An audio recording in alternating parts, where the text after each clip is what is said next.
This one here has a receiver and to be a little bit more discreet, which we will go into in this video as it goes further along.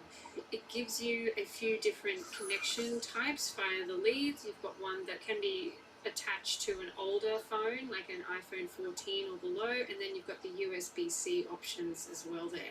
You also have magnetic attachments that make it easy for it to magnet onto the back of a iPhone that has a magnet back. You've got wind socks that can be attached to the devices as well, especially for when you're outdoors and you want to minimize that kind of wind sound that you hear. There's also a connection point there, which is that little red lead that you can see that allows you to attach the receiver onto your actual camera itself. And overall, a minimal amount of packaging, which to me is a very big feature. I hate lots of plastic. I really hate it. So there's just a little small amount there that you can see that it ships with, and the rest is just as is in the actual casing.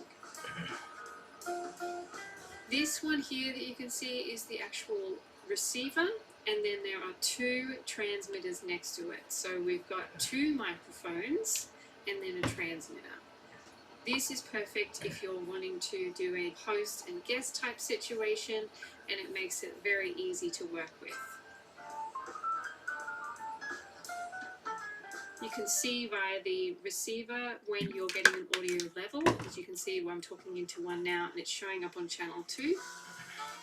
Now I'm going to show you how to set up the lapel. So it comes with a little tiny windsock which attaches to the top of the microphone, and then there's this little clip that you attach that you kind of have to play with a little bit. It's a bit fiddly, and also it's a little bit plasticky for my tastes. It doesn't feel super strong, it doesn't feel as sturdy as I would like it to feel.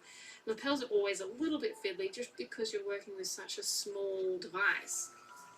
The lapel input lead attaches there to the Rode transmitter, and you actually need to turn it to connect it properly. It needs to screw in, and then you'll start to hear sound as that comes through.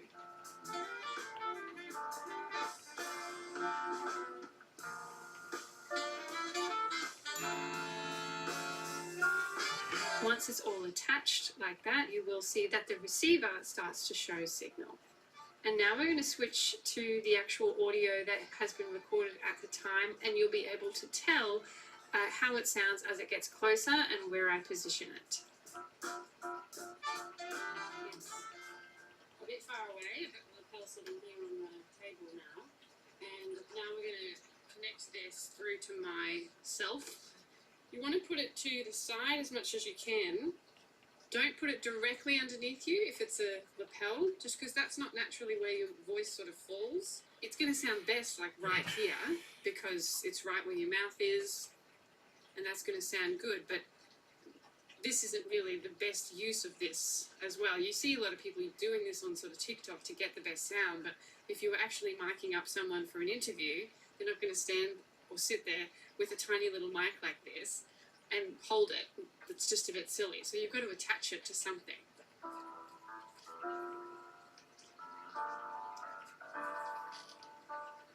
Now see how, if I do that, see how it's actually off to the wrong side, which is something that people do quite a bit. They'll position it actually in the wrong place for where their mouth actually is. So what we actually need to do is move this to the other side so that the mic is actually closer to my mouth. The other thing to remember with lapels as well is because I've got long hair, if you've got a lapel and then that's over this, all the movement of your hair is going to get picked up on this lapel, any little movement that you have.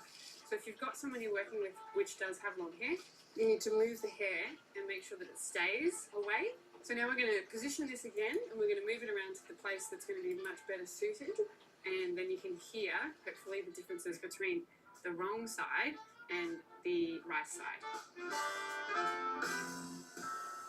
Okay, so now this is positioned in the correct place. It's facing the right way as far as where your mouth, like closest point to where your mouth, I guess, is.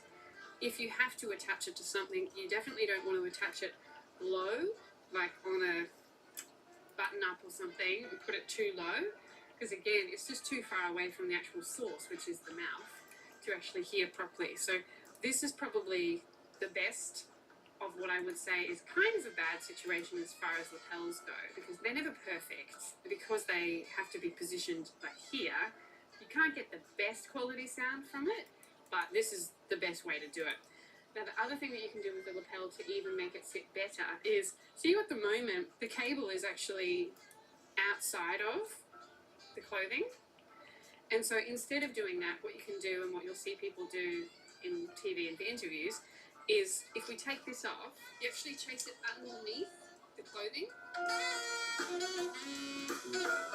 Now it's not obscuring anything, okay? So it looks good, it's kind of small, it's not in the way, and then you've got the lead chasing inside of the clothing, meaning that it then doesn't even look like there's a lead attached to it.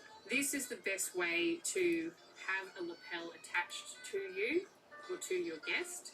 Try and angle it, especially if it's a guest, and let's say you're here on this part of the couch and the guest is over here.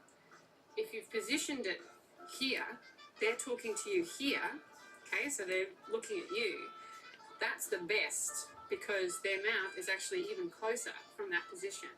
So if you're making sure that wherever the microphone is placed, their head is also going to be naturally going that way, then that's going to be the best possible situation for the lapel as well.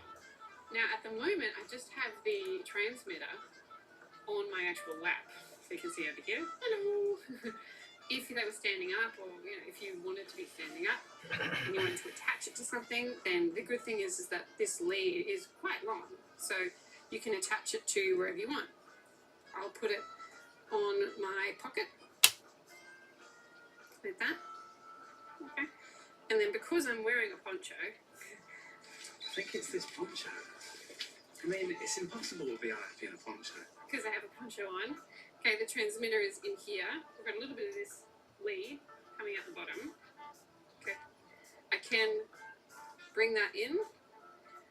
These are pretty sturdy, so you could just put that in your pocket, like that, and then have that over. So that's if you have a long jumper or something like that.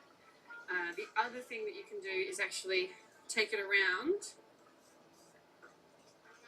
to the back of you, okay, and you can put it in your butt or on your belt loop. You can attach it there and then have that come around, and again just kind of push the lead in a little bit there. So if you've got just a shorter shirt, you can sort of do something like that. And the thing is that if it's at the back, then again you won't really be able to see it.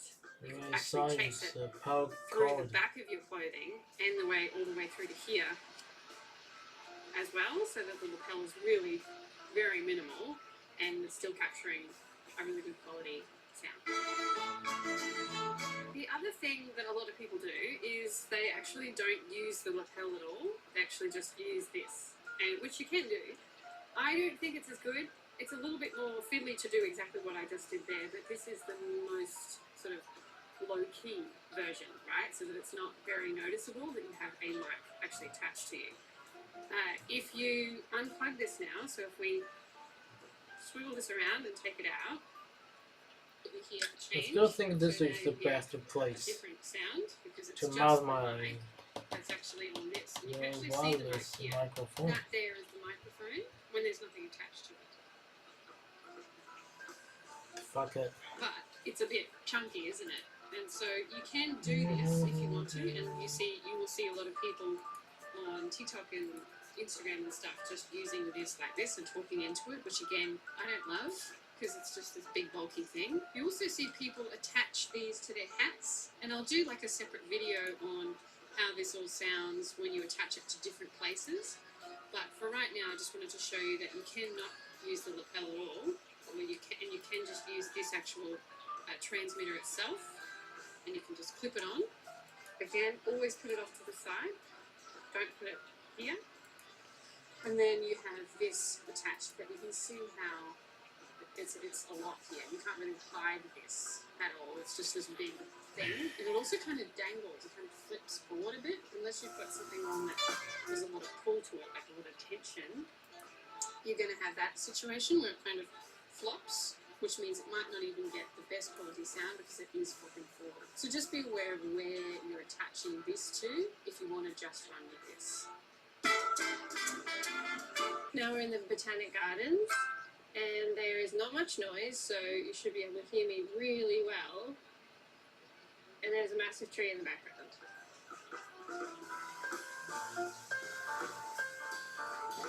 Now we're going to do a test where I go back as far as I can and we're going to see how it performs. And I'm going to keep talking. So this is me. I'm in the lullaby right now. Winter in Australia. I've been having some good times with the family. I'm going to just keep talking. Seems to be pretty good. In Australia we have beautiful beaches. East coast of Australia. It's a really nice climate. I enjoy it. It's funny walking backwards with people. So now I'm like, I don't know, 50, 100 meters? No, it wouldn't be 100 meters. 5 meters, 3, 2, 1, and I'm right back.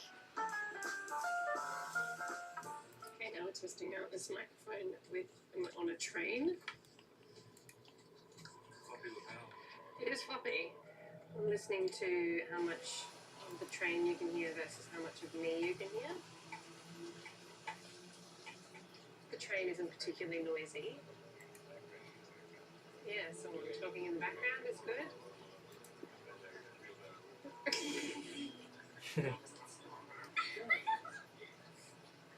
Oh my God, is that Brianna coming from Australian Idol? Okay, what did you think of all those different setups, of all those different sounds? I felt like obviously the beach was a little bit overwhelming because the beach is so loud. The waves are so loud. And I actually think it handled that quite well. And the distance that you could get from the actual device itself was just crazy to me. Like, you could crystal clear, it did not drop out. It was amazing how far away you could be. In saying that, how far away do you actually need to be? Unless you've got a massive zoom lens on your DSLR, how often you're going to need to be that far away and for it to still work? Maybe if you're jumping out of a plane or something, I don't know. But you know, it's pretty cool that it could last that long. I really liked that. I liked using it as a lapel, proper lapel, where you actually use the little microphone, attach it to you and then go through that way. I don't love just holding it here. As I said, I just feel like that looks a little bit dicky. You can get an interview, it's like a holder which I'll flash up on the screen so that you can have a look. This just attaches in there and then you look like you're a presenter. That makes more sense to me than holding it like this. And as I said, I'm going to do another video on all the different places that you could potentially hide it on your body so that people don't even realize that you've got one attached to you. My wrap up of this device is, look, I actually think it's really good. It serves great purposes here. It sounds really good. It's a little bit muddy. It's never as good as having something right here, like right now. I have a microphone right in front of my face. It's always going to sound better in that situation. But it does have a good amount of depth to it. It's really good for on-the-go content creation. It comes in such a small little package, you know, you can just shove it in your bag and it doesn't take up a lot of room and it's super secure. I'm a big fan of this. The more I used it, I just felt like this is fantastic. I've since used it for tutorials that I've shot for clients. I went down to Sydney at a different point to shoot a whole day full of content for a client, and I recorded everything using this device as the tutorials because you want to be able to use your arms and your legs, and you know, you need to move around and you can't always have a microphone right here. So something that serves the purpose of being wireless is fantastic. The audio quality is very good. It's easy to configure. I will do a separate video on how to configure it though, because there are a few things that you need to make sure that you change in order to get the best quality out of it. I like that you don't have to have it attached to anything, so that you can just hit record on this device and it just captures it in there. There's all sorts of applications that I can see this being extremely useful for. And when I've listened to this one versus other wireless microphones in the field, this one wins for depth, absolutely, for it's sounding stronger, less tinny, there's more dynamic range, There's more sparkle. It's a better system to my ears than anything else that I have heard or used myself at this point. So I would recommend this to anyone that is a content creator looking to move around. If you're a travel blogger, if you're someone that wants to shoot tutorials, maybe you do yoga instructing, any sort of things where you feel like you want to be heard more clearly, this is a great system to use. I don't recommend it just clipping on. It does fall forward, like it doesn't really sit where you want it depending on what you're wearing. You know, I like the lapel situation better where there's a wire, but in saying that, the wire is harder to navigate. So that's something that you can decide for yourself how you want to actually record and how you want it to be displayed, but it's a good system.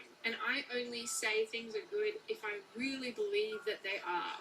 Like, it's got to be something that I've tried and tested, and I've now used this for probably 2.5 to 3 months before shooting a review of this. So if you're interested in this, I've got a link to this system available on Amazon. We are an affiliate of Amazon, so if you click on that link and you buy this or something else, we do get a teeny tiny little affiliate income for that, which is just always nice to receive, and it is, I guess, a way of you thanking me for producing this content for you. So I hope you got value out of it.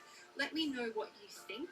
Would you actually use this system? Do you have this system? Do you have a system that you think is better for a wireless recording? And in a later video, I'm going to break down and show you really easily how to set this up for podcasters, specifically for recording with a host and a guest, an interview type situation, and how to configure that, how far to sit away from each other to make sure that you get the best quality audio from that as well. Thanks for watching, and I will talk to you again soon.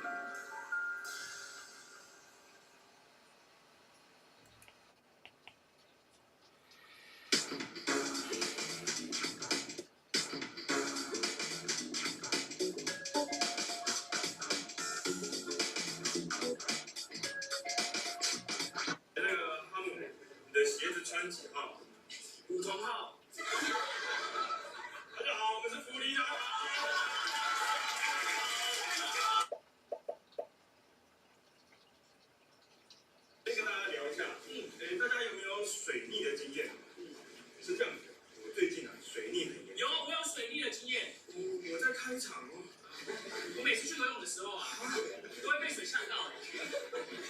不是溺水啊，是水逆啊。哦，还有啊，因为我最近比较闲的关系啊，每天睡觉有点睡腻了。谁在乎你有没有睡腻啊？我说水逆啊，我在射手里剑的时候啊，我叫这样。那是你腻啊。腻啊！你要讲完啊！我叫你要干嘛啊？我说水星逆，水逆啊。哦，水逆啊。对啊。那我没有了。浪费我时间了，才开场哎。不好意思，什么是水逆啊？你这个不知道。水逆就是有一些人他平常有时候就是有一段时间会很衰这样，可是我专心听啊，他在讲话，他就说我在很衰的样子做，有时候做不好这样。那你有发生什么样水逆的事吗？啊，是这样，我最近啊想要存钱，但是就会发生一些事情让我存不了钱，这样很烦啊。哇，那要怎么办啊？水逆有办法吗？不就是好像会中乐透，或者是有炼金术之类的。I'm screaming into this microphone with no distortion. Nice. This is the best wireless microphone that you can buy. It's the Rode Wireless Pro. I absolutely love it, and these are the 16 things that you need to know. The first thing you need to know is the price. It is more expensive than a lot of the other wireless microphone options out there, but this mic is totally worth it. And this is the Wireless Pro Kit. So you're going to get your 2 transmitters and your 1 receiver. You're also going to get 2 lavalier microphones that sound amazing, and that all comes in this bundle for $399. For $400, I love that they included the lav mics with their system, and you'll notice right now it might be picking up a little bit of wind. So it comes with wind muffs, and these are actually really good on the lavalier microphone, so you can go outside, you can shoot your videos, and still have the audio sound amazing without any wind disrupting the audio. The Rode Wireless Pro also has a great charging case, and this is a great feature to have. I love this on the DJI microphones, and so for Rode to make their own where you can have the case charge all of your stuff at once is super nice. Now, comparing the case of the Rode microphones to the DJI wireless microphones, I actually like the Rode ones a little bit better. The Rode, I think, is a bit more rugged and it has the zip feature, whereas the DJI kind of just swings open versus actually being able to lock that case up with the zipper is a nice touch. Now, on the receiver, you have an output where you can plug this into a camera or into a smartphone, but it also doubles as a headphone jack. So, for example, we could record directly on these microphones and then we could listen back on that receiver. We just want to be able to pull that into a camera if we were doing that. A nice little touch they added to these microphones as well is the plug-in power connect. So when you turn on your camera, your microphone is going to turn on. And when you turn off your camera, it is then going to turn off that receiver as well. And this just helps to extend the battery life on these microphones. Another pro level feature that they implemented with this microphone is the screw-in mic jack. So with their lavaliers, you can just twist this a few times and this is going to lock into the actual microphone so it's not going to get pulled out accidentally. But one of the really cool things I loved about the DJI wireless mic was that you could clip it onto your shirt. You weren't left to just clip it up here, and in return, that gave you a lot better audio. Now, Rode decided to do the same exact thing. So in your bundle, you're going to get this metal frame with this Rode logo on here, and you can slide this right onto the clip, and then you're going to get the magnet where you can use this to actually connect it to your shirt, to your jacket, sweatshirt, whatever it is you're trying to connect this to, and that makes it really cool. Now, I wish that the mount wasn't plastic. I wish that the magnet. Now, Rode decided, but one of the really cool things I loved about the DJI wireless mic was that you could clip it onto your shirt. You weren't left to just clip it up here, and in return, that gave you a lot better audio. Now, Rode decided to do the same exact thing. So in your bundle, you're going to get this metal frame with this Rode logo on here, and you can slide this right onto the clip, and then you're going to get the magnet where you can use this to actually connect it to your shirt, to your jacket, sweatshirt, whatever it is you're trying to connect this to, and that makes it really cool. Now, I wish that the mount wasn't plastic. I wish that the mount actually was just metal in general instead of having to put on this metal piece every single time I want to clip this onto my shirt. The reason this is just a little bit annoying is because when you're putting it into the actual interview microphone handheld system, you have to take that metal sleeve off in order for it to slide into that. But besides that, I love that this feature is here and it's super handy. I'm so glad that they brought it to this microphone. Now this is what it sounds like on the handheld mic adapter, and this is a really cool setup. It costs $29. I'll have a link down in the description for this, but this could come really in handy for a lot of the portable interviews that we do at Think Media when we're doing podcasts with people at events. This honestly might be the best portable podcast microphone setup that you can get, and it sounds amazing. Another thing you need to know about the Rode Wireless Pro is that they have an app that you download onto your computer called Rode Connect. When the app is installed, you can plug in a transmitter to your computer or just even plug in the entire charging case and all of it's going to connect to that computer. You can do your firmware updates. You can also change different settings in there. For example, if you want your microphone to just automatically start using a backup recording when you turn it on, you have the option to do that inside of the app. You can also change things like the Rode button if you want to make that a mute button, or if you want to make it a marker, or you can just turn it off. And then in there you can export your audio in different settings. If you want to export it as 32-bit float recordings, all those options are going to be inside of that app. Another big thing that was introduced with this setup is timecode syncing. I'm usually shooting YouTube videos these days, so I'm not using this feature a ton, but if you are someone who's in the videography business and shooting commercials, films, short films, this is something that is super awesome. You probably are going to use a ton. Now, this microphone actually has the best range distance on any Rode wireless microphone, which is 850 feet. We'll see if it actually can go that far and still connect to the camera.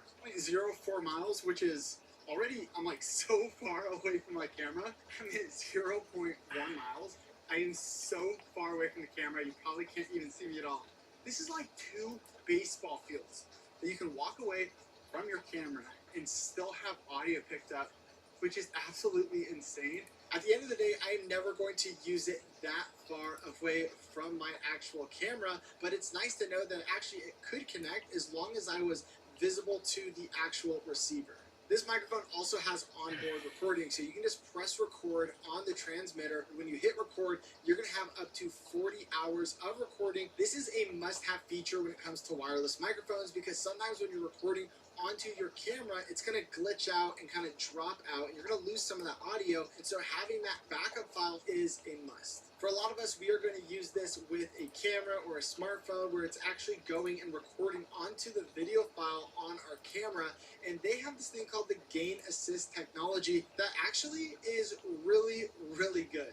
This microphone is insane because it actually doesn't clip. So when you're too loud sometimes on a microphone, it sounds crazy distorted. But with this microphone, that is almost impossible to do. Now, the reason they're able to do this is because this microphone has 32-bit float recording. No matter how loud or how quiet you are, you can bring it up and it's still gonna sound great. I'm screaming into this microphone with no distortion!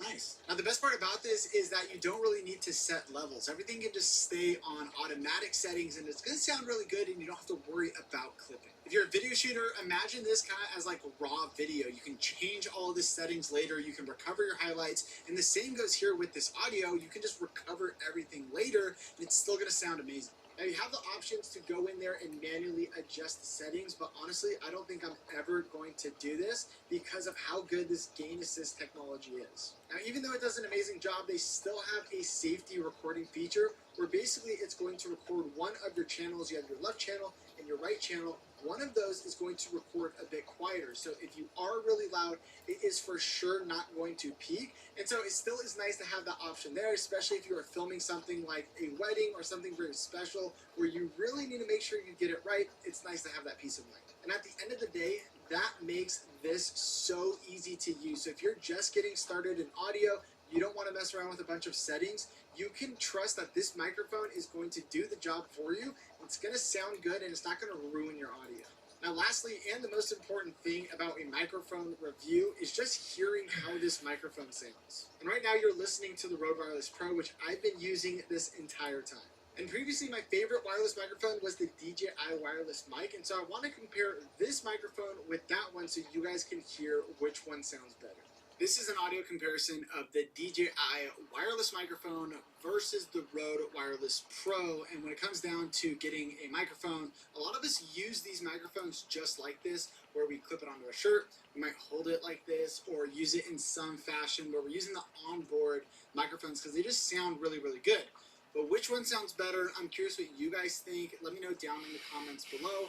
Are you a Rode fan, or do you think the DJI sounds a bit better? Let me know. Now, this microphone set is pricey at $399, but honestly, this is such a great investment that I think is going to last you for so long if you get something like this. Not only do I love the audio quality you get from this and all of the features and how it's so easy to use and not clip your audio, everything's just set to automatic, but on top of that, there's so many different use cases that I can actually use these microphones for. Whether I'm shooting content on my phone, or if I just want to clip something onto my shirt and record on the go, I have that option as well. So for me, I believe this is the best wireless microphone you can buy right now. But not everyone wants their audio capturing device inside of their shot. Sometimes you want to place it outside of your shot. And if you want to find the best shotgun microphone, then click on the screen and watch that video. And we'll see you guys in the next video.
Mm.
audio built into them on the transmitters. They don't transmit 32-bit floating point audio, they transmit 24-bit audio. So on the A7S III right now, if I talk way too loud into these transmitters, it's going to clip that audio. But on the transmitters, if I'm recording, I can recover that audio because, well, let me give you an example.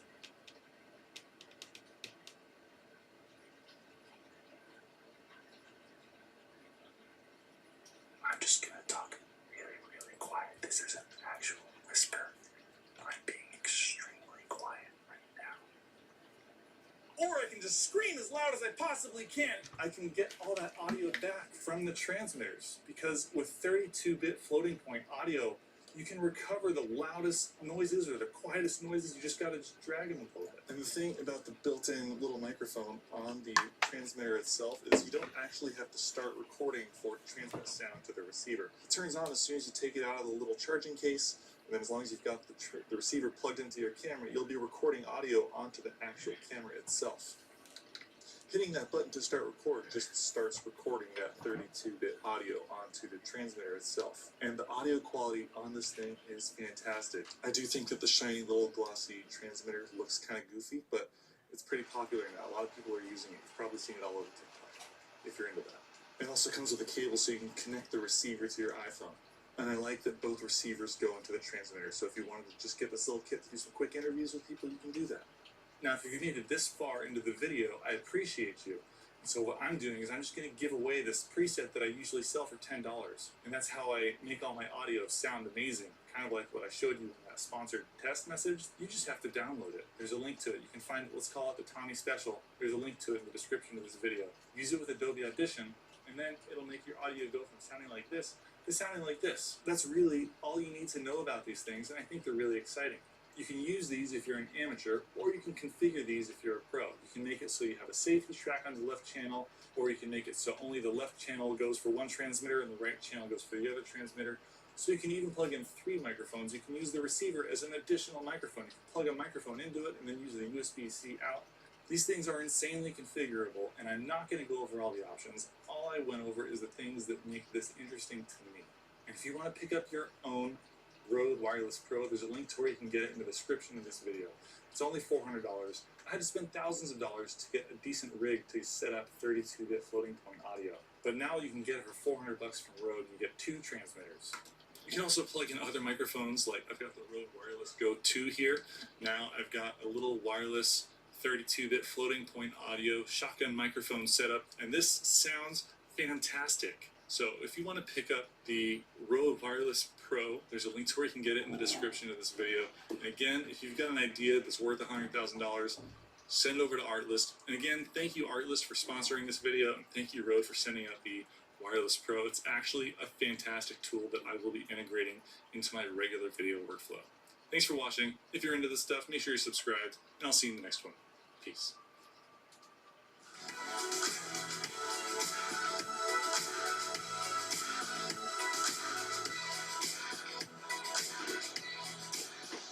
In this episode, we take a look at the Rode Wireless Pro, which you're recording with right now.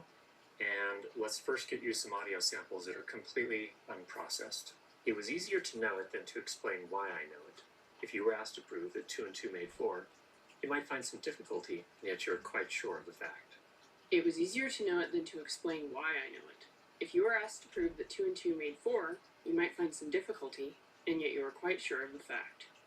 Let's run through the features and the pros and cons here. Again, I'm recording with the Wireless Pro, and that is coming in through the lavalier 2, which is connected to the transmitter. And we'll go ahead and give you the recording that's made on the transmitter itself. So, what does this system include and what makes it special? First of all, it includes 2 transmitters. They're very small. And there is a single dual channel receiver. So you can send 2 microphones, in essence, to a single receiver. And then usually you run that into a camera. That's what it's really designed for. You could adapt it and maybe run it into an audio recorder if you wanted to do that as well. But that's what it starts with. It also comes with a charging case, which allows you to recharge both transmitters and the receiver 2 times if you have the battery in the charging case charged up to full. So each battery cycle will power the units for about 6 hours and 32 minutes in our tests, and it's usually the receiver that runs out first, incidentally. So there's kind of the background as far as powering is concerned. There is also a USB-C port, so you can also power each of the units via that. So if you needed longer powering time, that's an option. The kit also comes with 2 of the Rode Lavalier Pros, which are kind of their highest end lavalier microphone. Normally I think these come in somewhere around $100 each. It's a pretty good lavalier microphone. That's what you're hearing right now. Of course, it comes with all the accessories. It comes with the alligator clips to attach the lavalier microphone. It comes with the foam covers. It comes with the fur covers. And it also comes with the fur covers for the inbuilt microphone on the transmitter, which you can also, if you don't want to use a separate lavalier microphone, you can just transmit directly from the transmitter or capture the audio with the microphone in the transmitter. That's going to be for really, if you got to work really, really quickly and you only have time to clip the receiver onto the person talking, maybe in a news kind of situation. Then, of course, it comes with all the cables that you need. So first of all, on the receiver, there are 2 outputs. There's a 3.5 millimeter output, so if you want to run the audio into a camera that has a microphone input, a 3.5 millimeter microphone input, you would use that.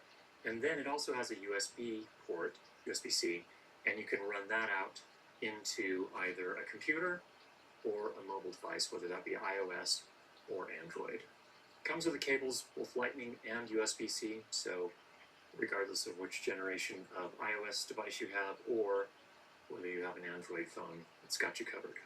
Now, the other thing that's special about this system is that the transmitters can record at the same time that they're transmitting audio to the receiver. So, if it so happens that while you're recording, and this is possible, actually somewhat likely outdoors if you get far enough between the transmitter and the receiver to drop the audio signal, it's still recording in the transmitter. So in post-production, you can take that audio that's recorded on the transmitter and sync it up to your video clips, and you still have great audio. In addition to that, the audio that's recorded on the transmitter is 32-bit float wide dynamic range audio. Now, we've covered that in a lot of other videos, but in essence, the short version is that if you set your gain incorrectly, your input level incorrectly on the transmitter, and you're just doing spoken word audio, generally you'll be able to recover that audio in post-production. Normally on a wireless microphone system, if you set the input level too high and it goes above 0 dB, it will clip and it will sound very, very distorted and it will be unrecoverable. In this case, with a 32-bit float wide dynamic range recording, you can usually go into your digital audio workstation or even your video editing app and pull those levels down so they're no longer clipped and distorted. The next big feature is the time cut capabilities of the Wireless Pro.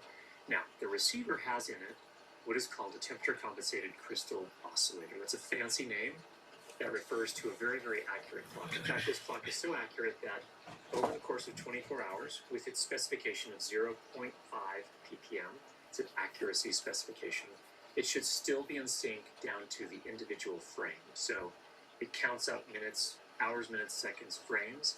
It'll still be frame accurate after 24 hours. So it's a highly accurate clock, regardless of the temperature at which you're recording, for the most part. And what it does is it actually sends the time periodically to the transmitters as well. So they also, when you start recording on these, it imprints that start time into the recorded file. What that does is in post-production, it makes it so that if you also send the time code from the receiver into the camera, it makes it much easier to sync up these recordings from the transmitter to the video clips. And the way it works on the receiver is that you can send audio on the left channel and time code on the right channel, or you can send just time code if you prefer to do it that way.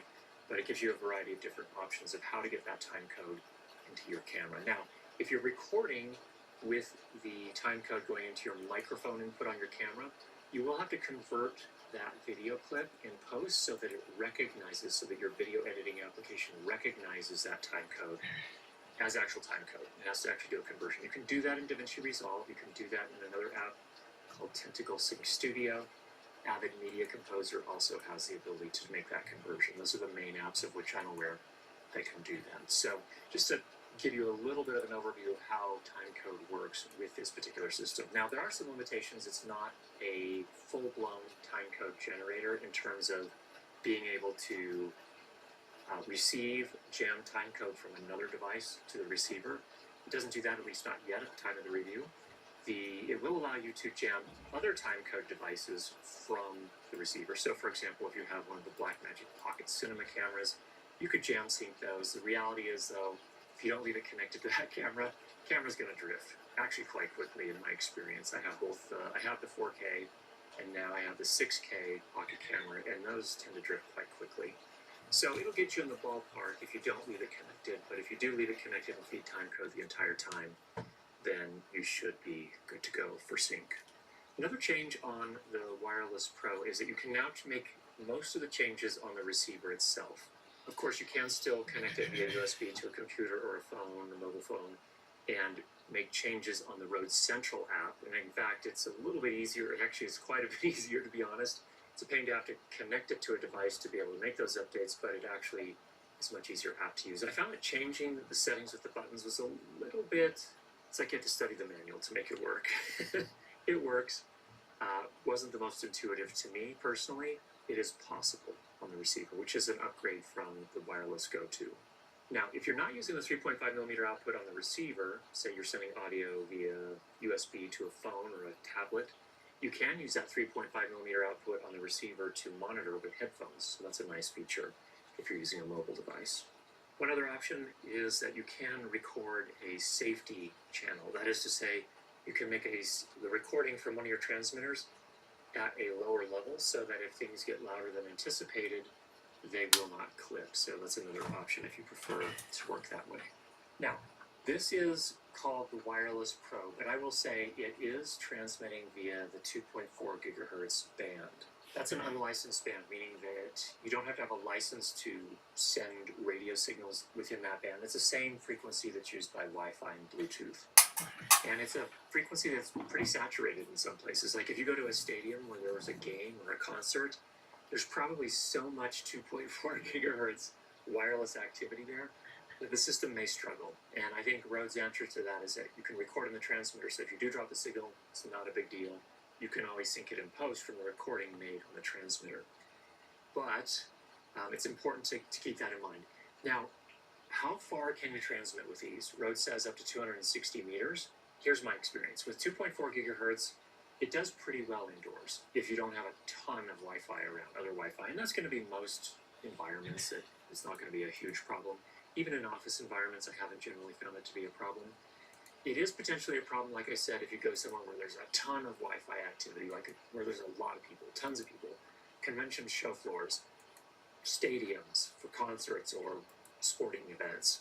That's where it's going to struggle a little bit. So just keep that in mind. What I found indoors in our home here is that I could transmit pretty well. So I started in this room. I walked out the door to the opposite end of the house, and it's not a huge house, but it's probably, I would say, 12 meters to the other end of the house, up a flight of stairs, through another door, and once I got through that second door and up on the next floor, the signal cut out. But as soon as I started walking back this way on the second floor towards this room, on the next floor up, it picked up the signal again. So that's an example of the kind of things that you may run into challenges with if you're doing something, and most of us don't record that way, so it's not probably going to be an issue, but it is important to understand the limitations of your system, and so that's what I found. Now outdoors, the story is a little bit different. If you're outdoors in the wide open, no walls nearby or anything like that, 2.4 gigahertz systems tend to not transmit very far at all, especially if you're wearing the transmitter on the back of your, say on the back of your pants, on the waistband or the belt, and you're facing the camera so that the transmitter is no longer in direct line of sight to the receiver. That's when it seems to struggle the most. And we got somewhere around 15 meters, and then beyond that, it was really spotty. Now, if it's in direct line of sight, even outdoors like that, we were able to get up to 100 meters and get a pretty good, solid connection. So if you are going to be working outdoors, I would recommend that you put the transmitter on the front of the person facing the camera so that there are no obstructions there and you have a better chance of holding on to the signal. We like to do a very unscientific test. I call it a practical noise floor test, and what I do is I come into my very quiet room, turn off all the fans, all the air conditioning and anything else that can make noise. You have these sound panels here to broadband bass traps, whatever you want to call them. It's an acoustically treated room, and we record some dialogue and then leave some silence as well. We bring that entire audio clip into our digital audio workstation and measure the levels of the dialogue. We boost those up to minus 23 LUFS, which is kind of a standard level that is required for broadcast television in many parts of the world. And then we measure that silent portion. And what we found in this case is that this came in with the included lavalier 2 microphone. The noise floor came in at minus 65 dB RMS max, and that's quite good. It is not horrible, but you can hear there is some hiss there if you really boost up the levels a lot beyond that. But I usually aim to have that below minus 60 dB RMS max, and if you can do that, generally it's going to sound pretty clean. So, in short, if you didn't understand what any of that means, you're going to be fine. Now, Rode is sort of building out a really pretty rich ecosystem of audio devices, and this system can also transmit to a Rodecaster Pro 2. So if you're doing a live stream or a podcast, you can transmit from the transmitter directly to the Rodecaster Pro 2. You don't even need a receiver. Kind of nice feature. It can also do the same thing with the Duo, the Rodecaster Duo, or the Streamer X, which is basically a live stream audio video interface. So pretty nice. Now, this is a digital wireless microphone system, and whenever you have a digital system, there is going to be some latency, some amount of time between when your audio is captured through the microphone and brought into the transmitter, digitized, and then transmitted to the receiver, taken from digital back to analog, and then fed to the camera.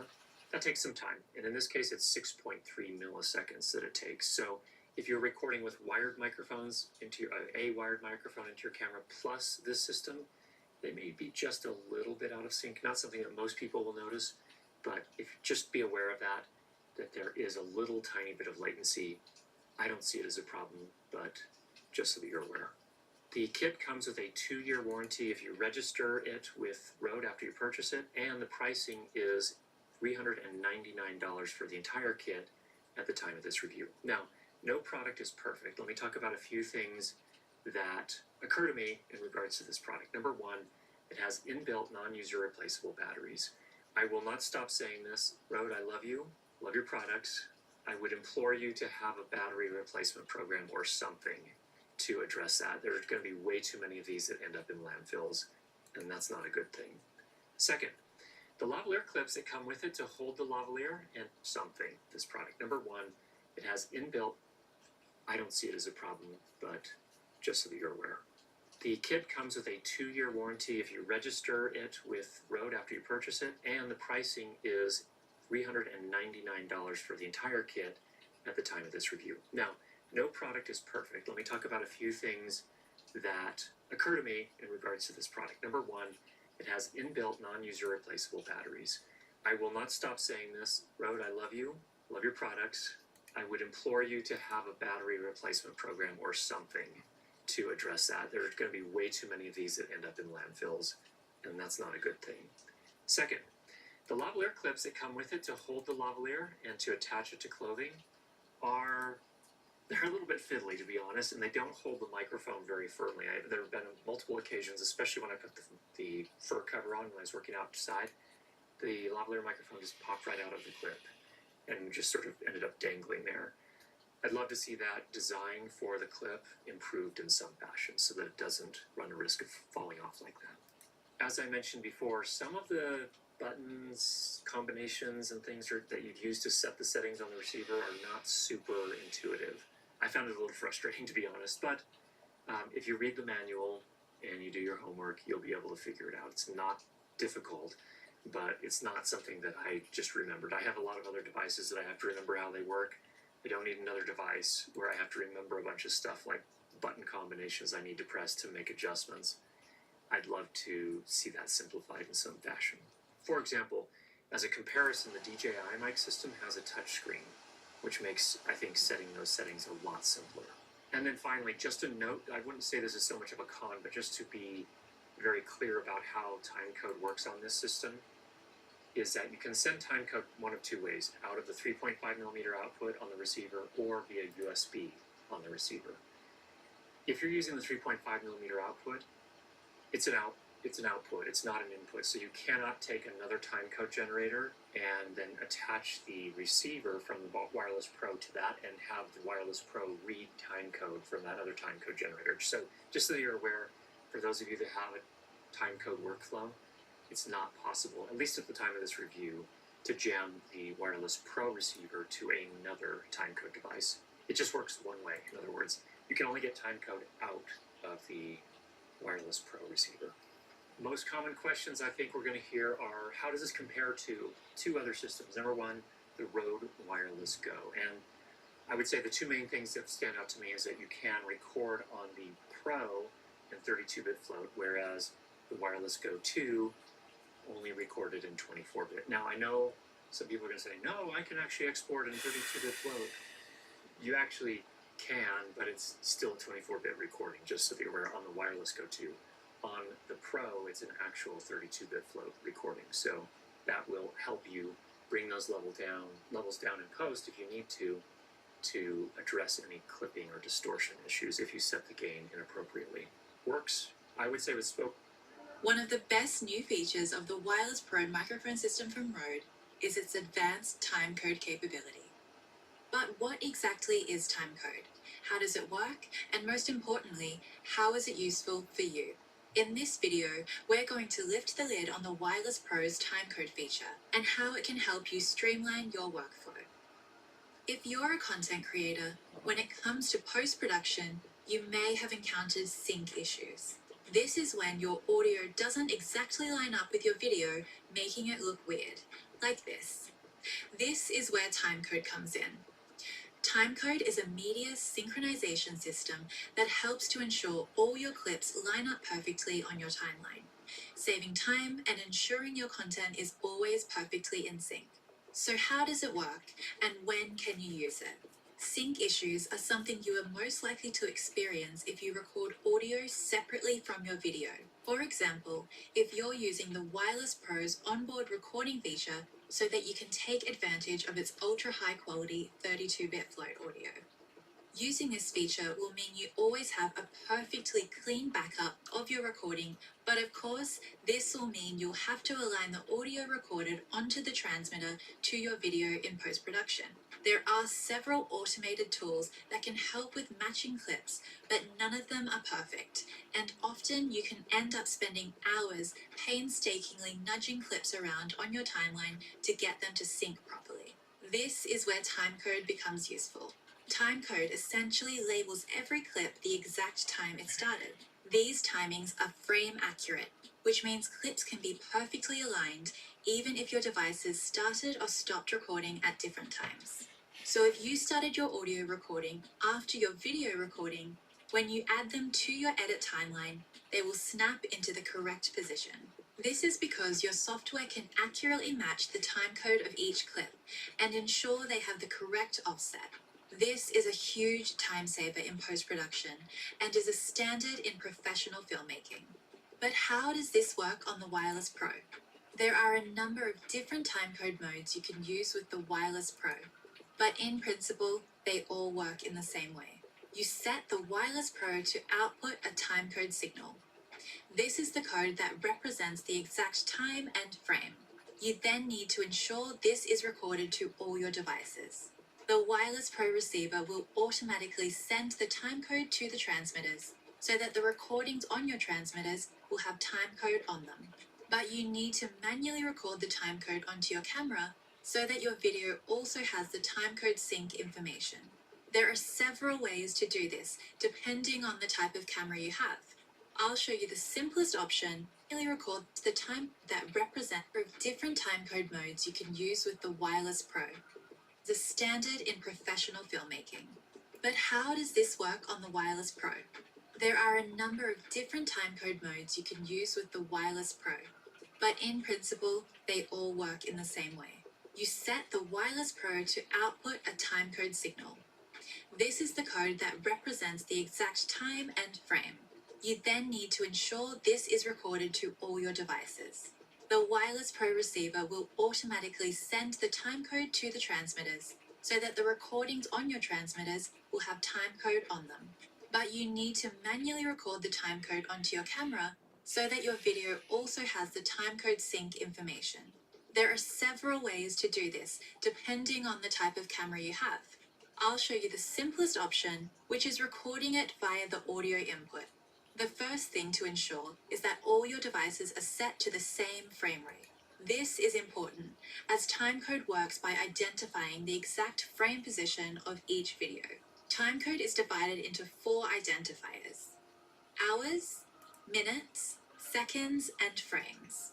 The Wireless Pro uses something called time of day timecode, which means the timecode on your recordings will represent the actual time they were recorded.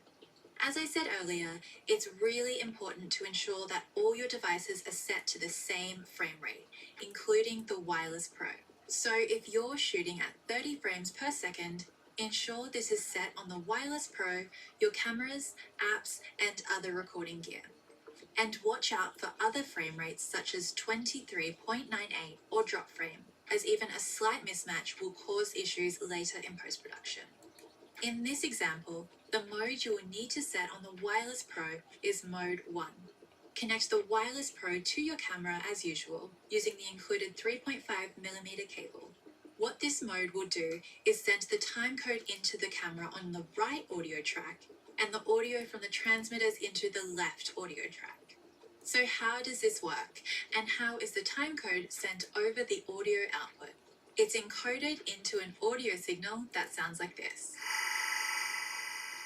It can be quite loud, so watch out if you're monitoring on headphones. You can switch your headphone monitoring to listen to the left channel to only hear the audio from the microphones. Set the audio level on your camera in the usual way and you are good to go.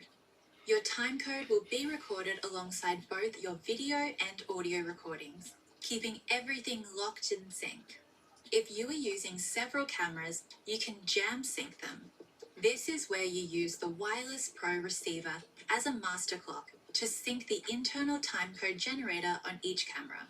Once set, the Wireless Pro can be disconnected from the camera. So what do you do when opening up your files in post-production? First, you need to tell your video editing software that you're using timecode and that it's embedded into the audio track of your video files. The exact way you do this will vary depending on the software you're using. We have downloadable user guides to explain this for all the major video editing platforms, so check out the links in the description below. The audio files from your Wireless Pro transmitters have the timecode embedded in them digitally, so there's no additional audio track. Your software should automatically recognize this when you put the clips onto your timeline. Timecode is a total lifesaver. No more time wasted struggling to get your audio and video in sync, making editing much easier and more efficient. There's more information about using timecode on our website, with user guides and descriptions for the other Wireless Pro timecode modes to suit different types of setups, so check those out for more information.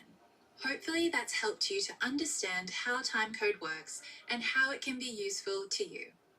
Thanks everyone and happy syncing.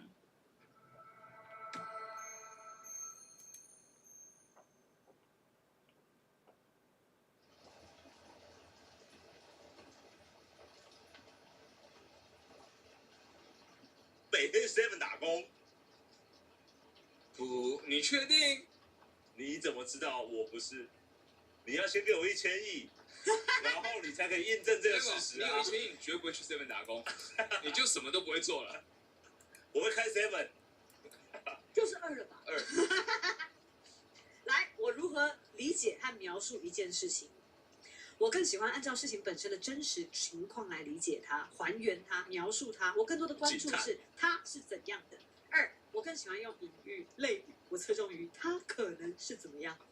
1吧？1啦，我们蛮务实的。这个人真的是蛮务实的。比喻真的是，人家在我面前比喻的时候，我都会很不耐烦的脸啊。我觉得，凭什么因此瞧不起别人？不是瞧不起，就是常常比喻，不是那种比喻，好不好？那一句就没有，有些一直绕。我想说，那你就直接讲啊。你还是在骂他吧？没有啊，比吐槽吗？他没有，我有吗？他都是务实派的，好不好？对不起，误会，抱歉。来继续。来，我是一个怎么样的人？一，我更注重细节，是一个出色的观察者，我能够观察并且记住我周围环境的蛛丝马迹。二，我更喜欢幻想未来，总是在寻找事情背后的模式和规律，厌恶繁琐细节。你看，这很矛盾。其实两个都有一点啊，你看多难。哪一个占的点比较多？二吧，因为最后我很同意啊。哦，你讨厌繁琐的细节。就这样吧。就这样吧我。们也蛮认同的。对哎，这个测验只是让我们最后越来越有耐心而已吧。对，不在意不在意真的是要挺完才能念大学，不然你没有那个耐心念大学，真的耶，天太累了。看哪一所大学吧。你喜欢做什么？你更喜欢利用和发展那些你已经知道的技能。你喜欢身体力行的工作，比如拆家具、制造机械和手作艺品。这是我吧？来，你更喜欢尝试新鲜的思路或是创造性的方法，不满足于过去已经成功的方法和技能。对啊。二，不要说话了。OK， 来，我他更重超不喜欢视。煮东西的啊，他煮东西完全不行啊。就是不可能在 7 工作的人啊。你一直煮，一天到晚煮，Uber Eats 他们那些人要怎么办？我是说煮家具，谁跟你煮东西啊？煮椅子你也不太会煮啊，煮柜子你也不太会煮啊。你有资格讲别人吗？我还蛮会煮的啊。那是因为你是把它弄坏了，你不得已把它修好嘛。我刚买来的，刚买来看着说明书，按图索骥的煮啊。总是把别人弄坏以后，怎么办？对不起啊，我帮你弄一下，还不行。我就要买个新的来，然后再煮给他，好不好？弄坏了就煮不回来了嘛。我应该是怂恿者才对吧？我也还蛮会修，我还蛮会修东西的啊。OK， 来，我更重视一经验，并且会用它用作参考。二，推断挖掘事情的深层含义。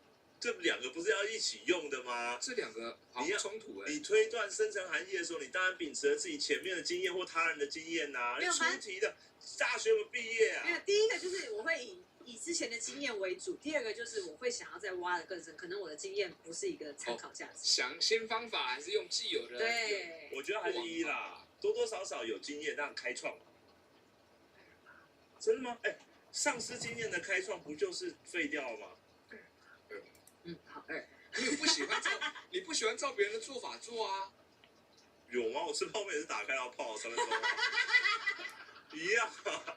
没有，但你没有不喜欢。你做的时候就说，那个人家做过了，那个人家以前都很多在做了，不想要做那已经在做过的感觉了。不是说泡面啊，不要不可能所有事情啊。而且你泡泡面都特别久从保利龙碗剥开来开始吃吗？不可能嘛。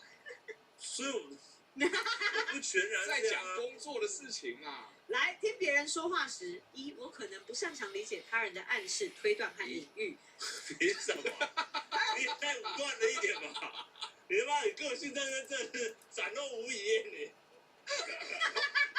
我想说，时间不多了。百万大兵抢答不都这样吗？然后就抢答不都这样吗？好了，我也觉得是一了。这种。不对，算了，下一下。猜歌节目不都这样吗？我就出来了啊！还有几题？接下来呢？我的生活态度：一，我享受当下；二，我更多想象未来。二啦。对啊。我人生最困难的就是享受当下，就大概舞台上我能够努力的专注的享受吧。游戏都只能玩10分钟。那也许每一刻对你来说都是未来的，这样的换个角度想。不要这样，不要这样。对不起，好来。哪里？不一样，你不能这样想，知道吗？就是享受当下。刚刚有啰嗦了一点。刚刚有提到啰嗦了。OK， 来，回去我看一下好不好？当我理解到一个理论的时候，一，我更希望对方能举出具体的例子和实际的应用；二，我更喜欢迅速理解一个抽象的理论。一啦，给我讲那么废话。谁能够讲那么废话？我踹死你！你刚刚举的例子就已经失败了。来，我更可能会一，只看见细节，没有看见全局；二，只看见全局，没有看见细节。我只看见成局，对不对？我只看见成局。满脑子都是他，高雄人。陈局市长想你。曾经上市民。好了，全局还是细节？我觉得他应该是细节。我细节很刁啦，但是全局写。他细节跟全局其实都有对对啊，你这很矛盾啊！凭什么这样就这样分二分法？凭什么啊？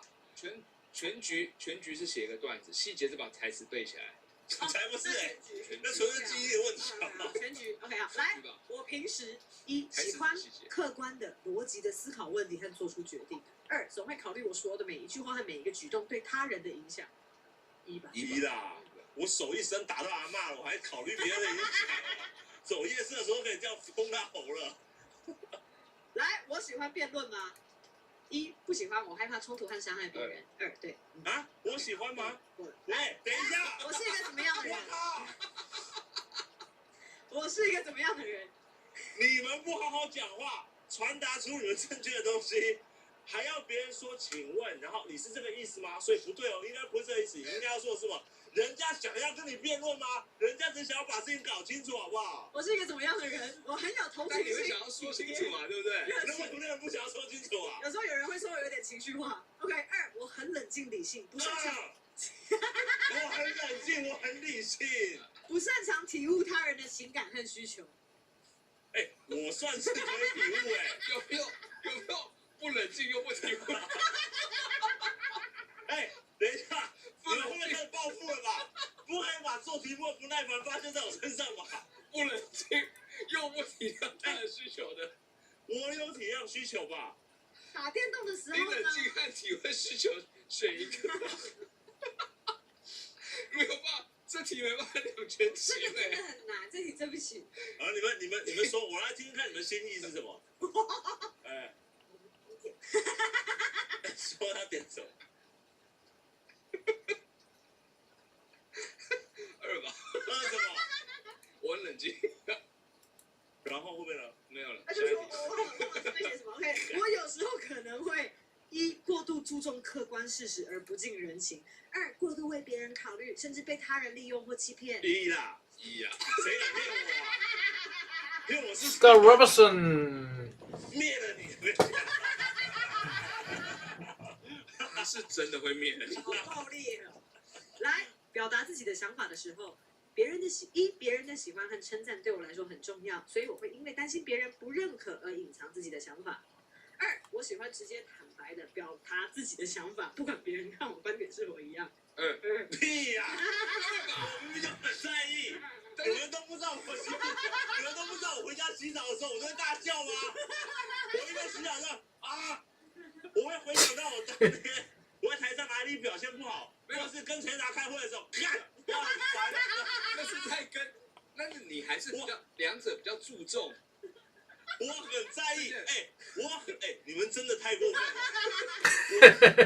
我因为很在意，但是我顾全大局，所以我觉得我还是要说出来。但我说的过程中，我很痛苦哎。来，我和别人的相处中，我先讲2哈。你们点那一题了吗？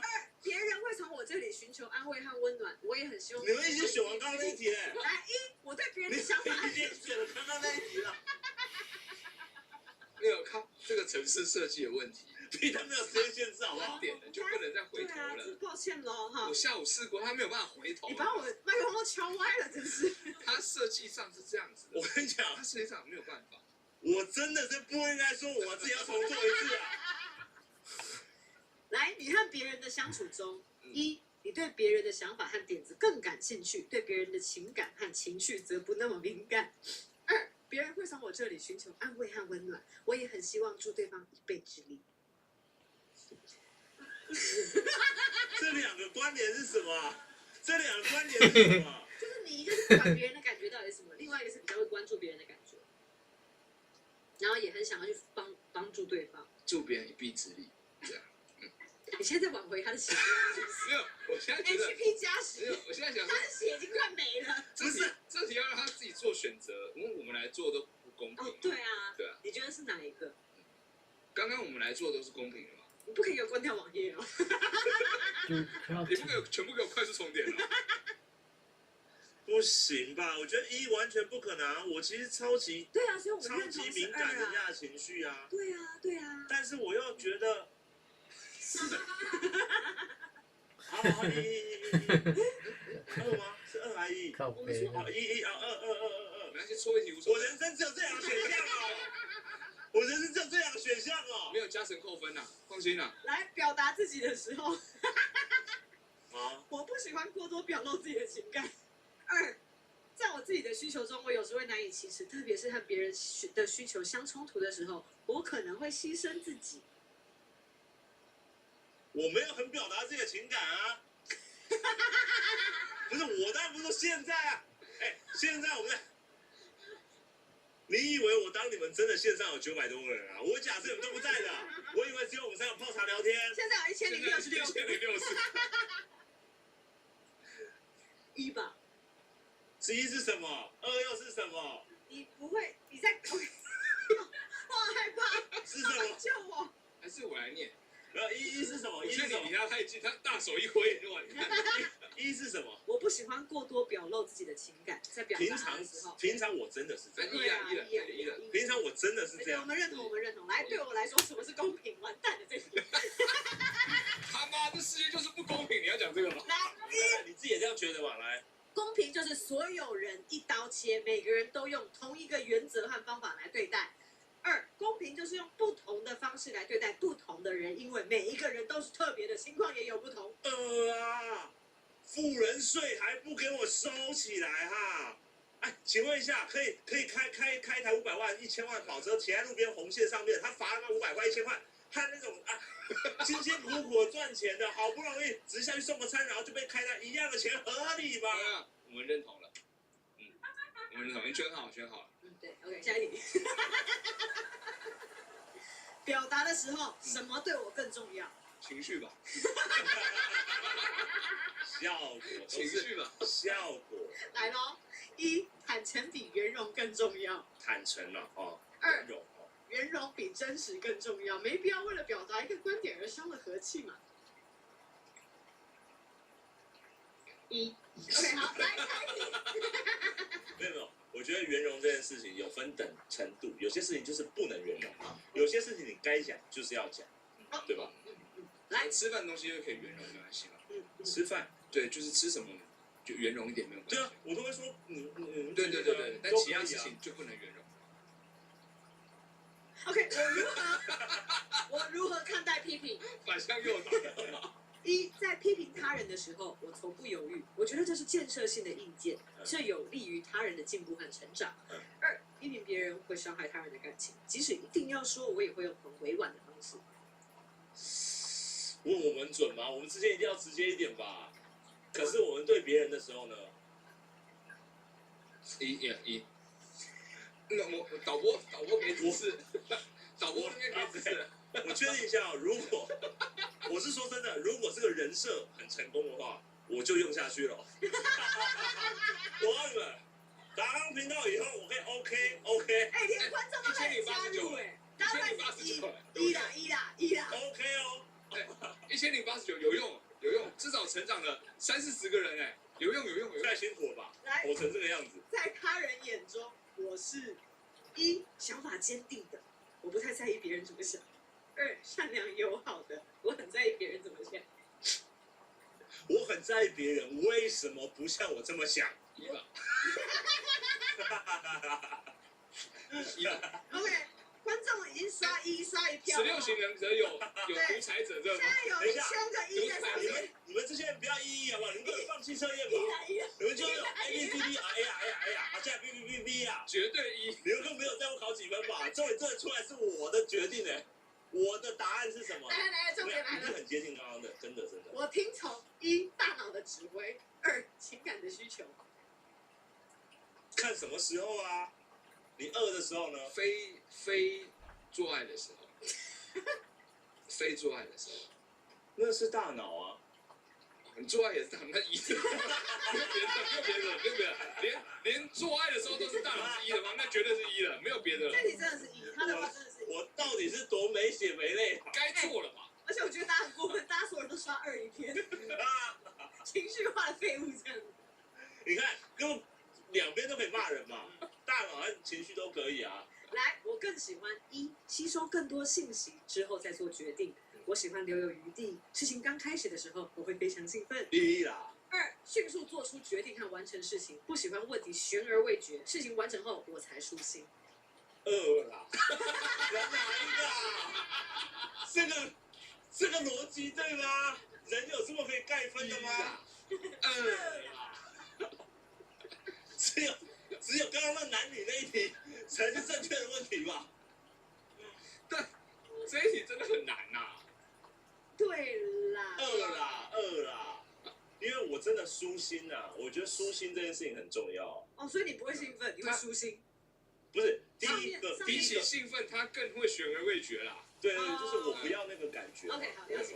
来2 ，OK， 来注意力上，1，我会比较专注于自己做的事情。如果周围环境纷乱杂草，我会无法集中注意力或放松下来。2，我也不是不能集中注意力，我只是按照我自己的方式，在不同的项目和任务中切换而已。这两个有什么不一样？1我也可以啊。等到了2，不好意思哈，哎，来。没有2。因为为什么？因为其实你可以在嘈杂的环境中工作。对啊。因为常去一些其实有声音的，我其实没有办法在那个地方。你叫他们安静啊！你当然叫他们安静一点啊！哦，所以不要去咖啡店说，闭嘴！你看，你当你这个要做的时候，手游关起来了。当你这样做的时候，那2个答案不就都成立了吗？但对，你可以在我们人类是可以改造外在的世界，变成不是自我改造，自己想要的。因为这是个主观认定的世界嘛。到底要把我的反社会引到哪里去啦？对待于最后期限的态度。1，我有自己做事的方法和步骤，我不喜欢别人在最后1秒钟突然改变或干扰我的进度。2，最后期限更像是一个可前后浮动的大概日期，最后1秒钟改变计划或从头再来也没什么。1啦，真的是1啦，这个1啦，1这不用问了，最后改变。你那时候写什么？我2啊。诚实男子汉。魔蛋，我一定是2啊。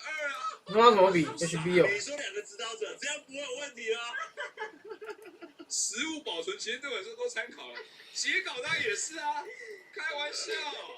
来，我认为1，随便摆放东西我更舒服，我不喜欢总是整理它们。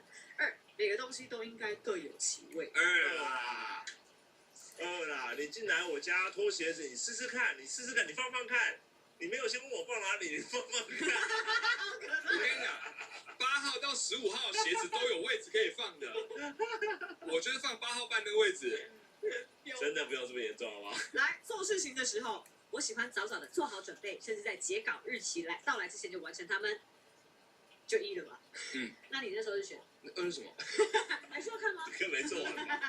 我时常做完了，在截稿临近的时候才开始做事，最后完成。但是刚刚是1对。来，最重要的来了哈，守时很重要吗？直接选，这没有什么。那你先把它念出来，观众有知的权利，把2个。我先讲2号，2很重要，很重要。时间就是一个精准的刻度，1点半就是1点半。当别人不看重这个时刻，我就很恼怒。我说实在，人类的时间观念是人类定出来的，时间在不同的维度里面，它是一个没有先后的东西。来，好，他觉得是还好。我更多的是从哪里获得能量的。1，当我和他人，对啊，杀人嘛，非常老妖。当我和他人聊天或者聚会的时候，所以我很喜欢参加大型聚会或者结识很多人。2，当我独处的时候，所以我更享受独处。我需要很多个人空间和私密时间。后面没有那么诡异吧？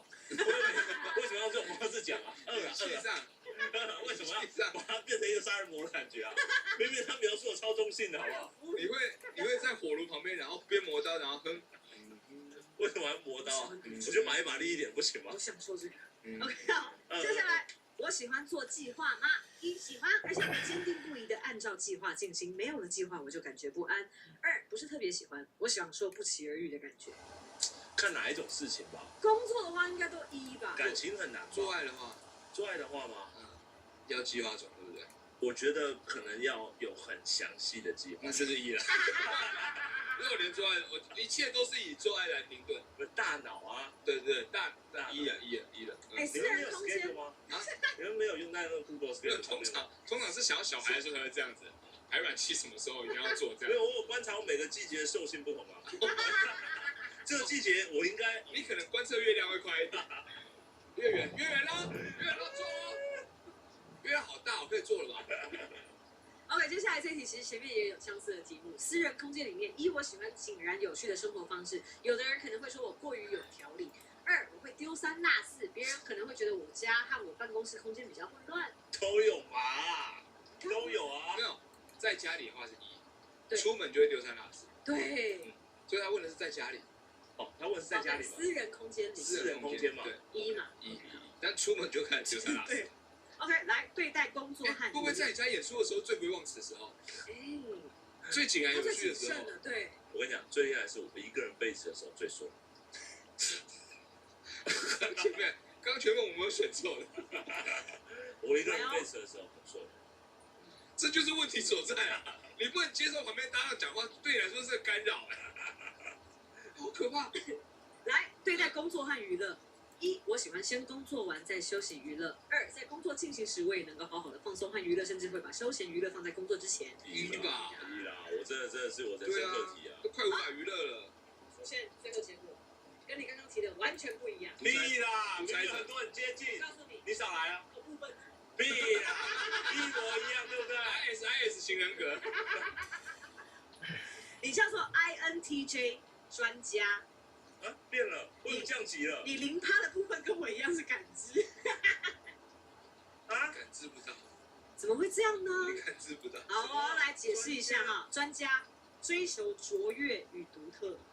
你有很多原创性的想法，你总是在不懈的把自己的点子变成现实，完成自己设定的目这标。才是对的啊！你能够迅速的看清外部世界里隐含的模式，能够站在长远的角度考虑事情。一旦做出承诺，你就会做出规划，并善始善终的完成它。你极其独立，很有怀疑精神，无论是对自己还是对别人，都有很高的标准。准了，哎，我必须要说一件事情，我整趟做下来，我觉得我听起来最没有被伤害的时候，就是刚刚那段文字。你们中间所有的一切，所有的一切，你只是需人要，家的结论明明就这么好，对不对？人家的结论明明就这么，所以这是好的。我们的判断都没错啊。我们把你判断导向一个最适合你的位置去。你看，你原本的领导者其实并不是，对呀指导者并不是你原本的样子。懂啊，这才是你的真相。我一定要再有一集做成人党。我可以，因为你知道，毕竟我下午是艺术家，晚上指导者。我再被你们做一次，我不知道我会变什么东西。该不会就是个变种人吧？哎，今天这一题怎么会玩这样啦？很恐怖哎，我被凌迟哎，一直好像自己真的是恐怖分子一样。但结果很棒。但结果是你恐怖分子是一种专家没有错啊，恐怖分子恐怖专家，不然呢？极端主义者。真的要怎么样设计让人家炸弹拆不掉呢？的这种。恐怖。哦。哎，我很满意这个答案。我觉得可是你说是不是真的比较像？啊，稍微啦，对不对？好的部分都很像你嘛。不好部分你们讲差不多了吧？好累，哎，这个题目，你们这个题目就赏了47个巴掌之后，给你一颗糖。凭良心讲，真的是很贱，这时候就，哎，你不觉得其实很多问题它的两个，你们也觉得很卡吧？对啊，有的很冲突了。对我们啊，还是可以做出你的决定的。没有，你们那就是你们情绪化的部分了嘛？没有，你们主观的部分。我们刚刚都很冷静吧？刚刚那个主播那个导播，我们有偏颇吗？导播没有吧？导播没有偏颇吧？导播刚刚站起来啊鼓掌，好像没血没泪，哎，我们判断的很对吧？很正确吧？我跟你讲，为善不欲人知啊。很多事情是这样，就这样，你们就了解我的表面就好了。这我演给你们看，没关系，没关系。刚每天我们讲的是不是？都认同嘛？觉得这个测验有一定程度的，难怪它可以拿来考大学嘛。有一定程度的可信度，所以才会拿来考大学。因为我都没有讲一些形容词，我就觉得有一定程度的，难怪你。我下次可以做我的没有问题，下次可以做我的，期待。可以没有问题。但是下次可能这话题风头就过了。不会，风格会不一样。我们要把它抄起来。超凶。好啦，9:18啦时。间差不多了。差不多了。哦，这个很耗精神哎。我们刚刚的对抗赛，你知道吗？刚刚真的是一个对抗状态。可很多你还是同意的吧？啊？很多我很矛盾啊，我觉得人不可能对，就所以人一定是又在乎又想，人在他人和自我的中间的东西在做抉择，所以你一定，如果你是感知比较敏感的人，你就会很痛苦。对，但当你最后会选择去怎么做，但是你终究都其实在乎。所以你会发觉其他2个跟你熟识的人帮你做，跟你一起做的时候会更准。没有，我觉得你选不出来的时候，反而别人帮你选了一个更趋近你的答案。没有，因为我刚刚感觉到我感觉到我被 skip 掉很多个，我觉得那完全是恶意的。不是因为我们时间有限，题目太多了。他没有办法 back，我很抱歉，没有办法返回，真的。现在重做一次。喂，设计好累但大家也是哦。觉得蛮准的，对啊，我们没有偏颇，是不是？你们有多了解我？现在了解了，现在了解，刚刚过程中都知道了。现在他们了解了，我也是有妈有爸的啊，知道。我很爱他们的啊。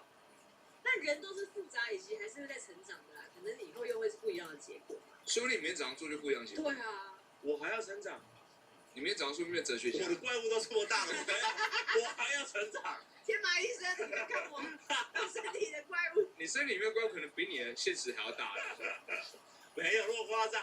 哦，好，这个人是要搞到底，是不是？好，没问题。没有，我们没有逼你，是你自己选择的，好不好？人都有选择权。我是很享受演这种角色啦，写段子的时候也是真的嘛，啊，也是。也是。但他本人真的没有那么疯啦，哇！你不要结巴这层关键句，大家不要误会哈，我是说他真的本人。关键句不要给我结巴。没有。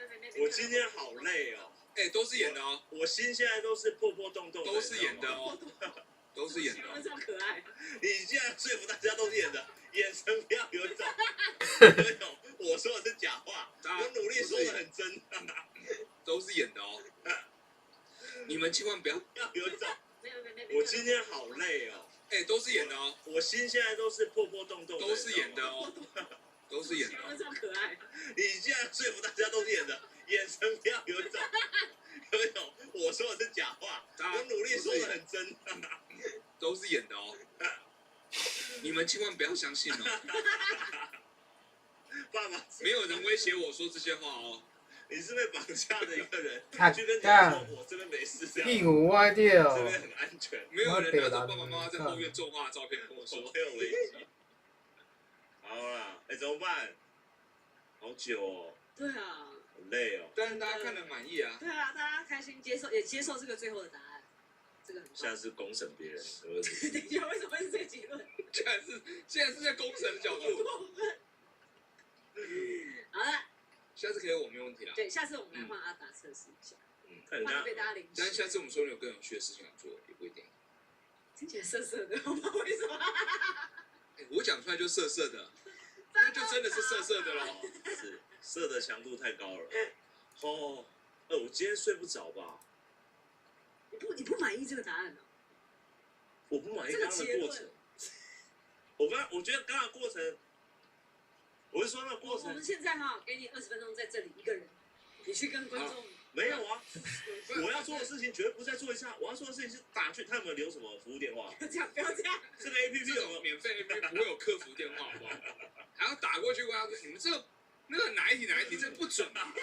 有这么说的吗？这样也可以啊，这样。这谁定出来的？16题那是谁定出来的？荣格谁的？好啦，大家测验就是做一做就好了哈，就是开心不开心就留在那吧。你可以哈，你可以留在那。我什么东西留在那？开心不开心都留在那。就当做一个参考而已嘛，参考而已，就是一个小小的游戏啊。OK 啦，结论也是好。要我演到什么时候？但我是认真的问他有没有留服务电话。好啦，我今天这个位置就坐定了，我觉得我也绕不出去。都是演的哦。刚刚第一题玩大喜力是我最开心的时候，就是这样。因为更专注于自己的创造。对，没错。你更专注于这。他说的是不是真的有点道理啊？好，不要再品味这件事情了，可以吗？好啦，我们这周的还在讲大概就到此结束了。我们下周会有吗？会有，下周还在讲的哦。好了，那我们接下来有一连串演出要开始启动啦，包括这个好来达康，我们会公布好来达康第8季第1集的起售时间。哎呦，喂！哎，你自己独自收了第7季的钱吗？没有，因为7这个数字不好吗？你下次测量，我们测量你有趣了哦。7这个我讲不出7有什么不好的。好，第7季，第7季第1集的这个起售时间呢会在公布。那我们的高雄、台中跟台北场的起售时间会是不一样的，然后让大家买票的时候可以流程顺畅一点点。那所有的讯息呢都会公布在我们的这个达康的粉专上面。那我们现在也是有我们演出行程表在上面嘛。然后影片资讯栏有场次单。影片资讯栏有我们这次好达康的场次，然后大家可以参考一下。那如果要我们的演出行程以及所有公开行程呢，也都会在我们的粉丝团都有置顶贴文都会有。好，那我们今天的达康海在讲到此结束了，我们就下周见，拜拜。下周见啊！我要找那种恐怖的心理测验，我要测验它，那种恐怖指数。色情的一定不用测了。色情的，那不用测了。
So you recently bought the Rode Wireless Pro and you've got some questions, probably like I did. Well, I recently went deep. I read the entire manual because I had to review this microphone system, and I thought as long as I have all of this information floating around in my head, why not share it with all of you guys? So let's get into this full tutorial. The Rode Wireless Pro comes with 3 different units. This one here is the receiver, and this is the unit that's going to receive the audio signal from the 2 transmitters here. You can recognize the receiver because it's the one that has the color screen on it. Now, this receiver will take the audio signal and pipe it out of the headphone port that we have on the side here to something like a camera, or it can pipe out a digital signal out of the USB port to something like a computer. On the top of this unit is a large button. This button is going to turn the unit on and off if you hold it down for 2 seconds. And if you tap it and you have this setting turned on, it's going to start recording internally on both of the different transmitters. On the bottom here, you'll notice 2 different buttons. These are going to help you change settings on this receiver, and you can tap each one of these buttons. You can hold each one of these buttons for 2 seconds, and you can press both of these buttons at the same time to open up another menu as well. This is one of the transmitters. You can recognize it because it doesn't have a screen. On the top, it has one button that can be used for recording. It has the built-in microphone. It has a lavalier port, which now can finally screw and lock down, which is nice. And on the bottom, it has the on and off button if you hold it for 2 seconds. And if you tap it, it's going to pair with the receiver if for some reason it becomes unpaired. So let's hold this bottom button down and turn this unit on. As you'll notice here, there's 3 different lights. This first blue one here is the connection light. This is showing us that we have a connection to the receiver. This next light is the record light. I currently have mine to automatically record anytime they're turned on. This is just a safety feature that I personally like. I'll teach you how to do that in a little bit. And this light down here, which is currently green, is our battery light. This will change to yellow and then red as this battery slowly dies. As you can see, now that we've turned on one of these transmitters, it's showing up at the receiver. Let's go ahead and turn on the second transmitter as well by holding that button on the bottom. Let's quickly talk about what everything means on the screen here. As you can see, we have 3 different battery indicators. The upper left one is going to be the battery in this receiver itself. Next up, you'll see an S and an M, and you can see that S is highlighted on our unit here. That's either split or merged audio. That means if you have 2 transmitters running at the exact same time and it's split, One transmitter is going to be sending signal to the left side, so if you're listening to headphones, it's just going to be coming in the left side, and the other transmitter is going to be sending a signal to the right side. That's personally the way that I like to set these up, because if I'm interviewing two different people, maybe one of them is more quiet than the other, or maybe you have to place the microphone in a different position and it's going to sound different with the two people. I like to have the audio split so that when I get into Adobe Premiere, I can even everything out. And then, of course, I will manually merge it back together before I export the final video. If you don't want to deal with that and you want the audio merged into both channels, then you can set it to merged and M will be highlighted there. Now, the moving green bars are the left and the right channel. So you can see if I just click on one of these, you can see it peaking there. And then the two red dots that we have on the bottom right there are letting me know that both of these transmitters are recording. All right, let's quickly go through our navigation options on this receiver. On the bottom here, you'll see this little ramp signal. That's like an audio level signal. M versus S is that merged versus split signal that I talked about a second ago. And channel is changing the channel, and this is how we're going to link and unlink the receiver to these transmitters. So if I just tap this left button down here, you can see that I can change the decibel level, and this is the output volume of this receiver. This is only going to affect the headphone output because the signal coming out of the USB port is going to be a digital signal, and therefore volume doesn't matter. Now if I tap the right button here, you can see I can press it again for 2 seconds, and that's going to go into a pairing mode. We can just tap the power button on the bottom, and it's going to pair, and now we have that solid blue light, which means it is paired. Now, if we tap the right button once, then twice, then 3 times, it's going to take us into another mode, and this is going to change the gain output of this jack. Out of the box, the receiver is set up to be used with a camera, but you can use this product with other devices. For example, you could plug the receiver directly into a pair of headphones, but to get it to sound good, you need more power blasting into the headphones, and so you can actually set the receiver to do that. On the right button here, I'm going to press it once, twice, 3 times, and then I can switch the gain mode.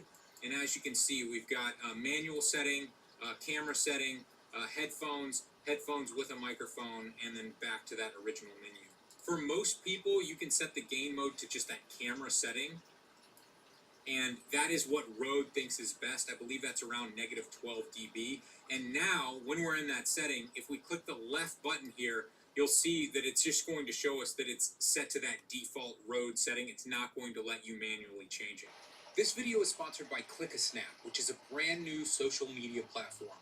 It's 1 part Instagram, 1 part Shutterstock, and 1 part Google AdSense all wrapped into one.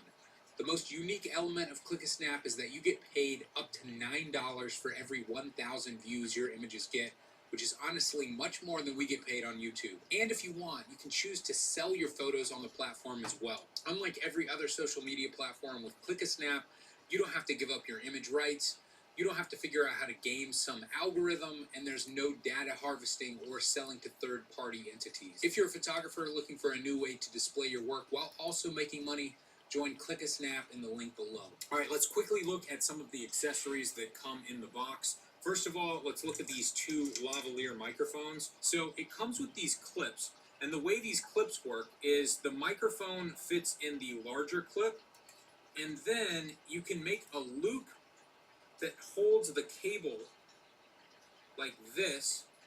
And what this does is it allows you to put it in a shirt and keep the cord a little bit more clean. On the other end here, we can connect it to one of these transmitters, and we can turn this here to lock it in place so that it's not going to come out. You'll notice that mine is green here. This is a small piece of plastic that's included. They give you a few different colors, and this can just be pulled off, and you can put whatever colors you want on here. It's just going to make it a little bit easier to keep track of which lav is which. For indoor use, the lav can be used just like this. You don't need any sort of accessories at all. However, if you go outside and there's any wind at all, you're probably at the very least going to want this foam pad here. This just slides on top. I wish it held on a little tighter, but it doesn't. So keep an eye on that because you're going to lose it very easily. And then if there's a lot of wind, it comes with this dead cat. And once again, this just slides right on top there. And this does an amazing job of allowing you to capture clean audio, even in like hurricane level winds.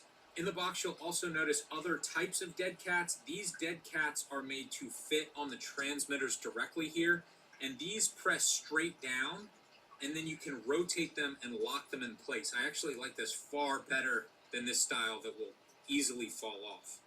Now, I've done tests comparing the audio quality out of the built-in microphone to the lavalier mic, and the audio quality out of both is very similar. So I think it's really just going to come down to whether or not you want to put in a little bit more effort and hook up this lavalier mic and clip it to the shirt to make it a little bit more discreet. Using this can be easy and convenient, but at the same time, especially with t-shirts, sometimes I have issues with it, like flipping forward or backward while I'm recording. So usually I don't clip this directly to my shirt anymore unless I'm wearing some sort of button-up shirt or a jacket, then it works great for that. Now, something else that Rode included is this small little piece of metal, and what you can do is attach this to the back of the clip on the transmitter here, and it's going to allow you to use a magnet. And I personally just leave this on all the time. It doesn't add much width to the device itself, so I just put these on and always leave them on. And then if I want to use the magnets, I pull it out of the little case that it comes in, and you can just snap it on just like that. So basically what this allows you to do is put the microphone right here. So as you can see here, I've got the microphone on my front here, and then I've got the magnet behind on the inside of my shirt. You could do the opposite as well. Feel free to do tests and figure out what works best for you. But as you can tell with this thin shirt, I just don't really like the way that it looks and it's pulling and everything. I don't think it looks great. Let's quickly talk about this charging case here. The receiver has to go in the far right slot, and then the two transmitters can fit in the slots to the left here. When you place them in this case, they will automatically turn off, and when you take them out, they will automatically turn on. So if you constantly use this case, you may never need to turn the units on and off. They will do that automatically for you. Also, when you place them in the case, they will automatically charge up from a battery that's built into the case itself. To charge this case and each one of the units up at the exact same time, we can plug in a USB-C cable into the back here, and we can press this button, and it will tell us how much battery life is left in the case. So if it's green, you can tell it's totally full right now. Now, it is possible to take each one of these units out and plug them individually into a computer or smartphone using the USB port on the side.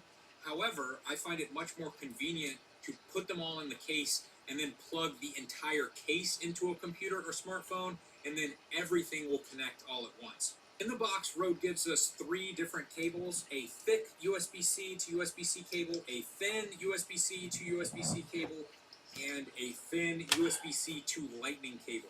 For the fastest transfer and charging speeds, use this thick cable to plug it into a computer or a USB hub. However, there was a warning in the manual that said this cable may give you errors with some computers that can't support high-speed charging, and if that's the case, then you may need to use the slower cable to transfer and charge up from a computer. The Lightning cable is used to connect these devices to an iPhone. You can get the Rode app if you want to, which allows you to make some, but not all, changes that you can on a laptop to these devices. You can also use this device as a wireless microphone for an iPhone. If, for example, you wanted to record a video with your iPhone, but you wanted better audio, of course, the iPhone doesn't have a standard 3.5mm headphone jack to plug in that audio port anymore, so you're going to have to plug it in using this cable. Let's go ahead and pull out my computer, connect this entire system over, and show you all of the settings that we can change when we're in the Rode Central app. To download this software, simply go to Google and type in Rode Central Download. It should be the very first option, and of course choose Windows or Mac depending on your computer. So as you can see on this screen, nothing's currently popping up because I haven't connected the microphones over to the computer yet. Once I plug this in, the application will automatically recognize both the receiver and the 2 transmitters. If you need to update the firmware on any of these devices, this is where it's going to show up in the application itself. As you can see right here, it's telling us the firmware in the case, the receiver, and the transmitters. And then it says select a device to get started. So I can click here on the charging case, and it's just going to tell us the firmware. I can click on the receiver, and this is where it's going to give us the options for the receiver.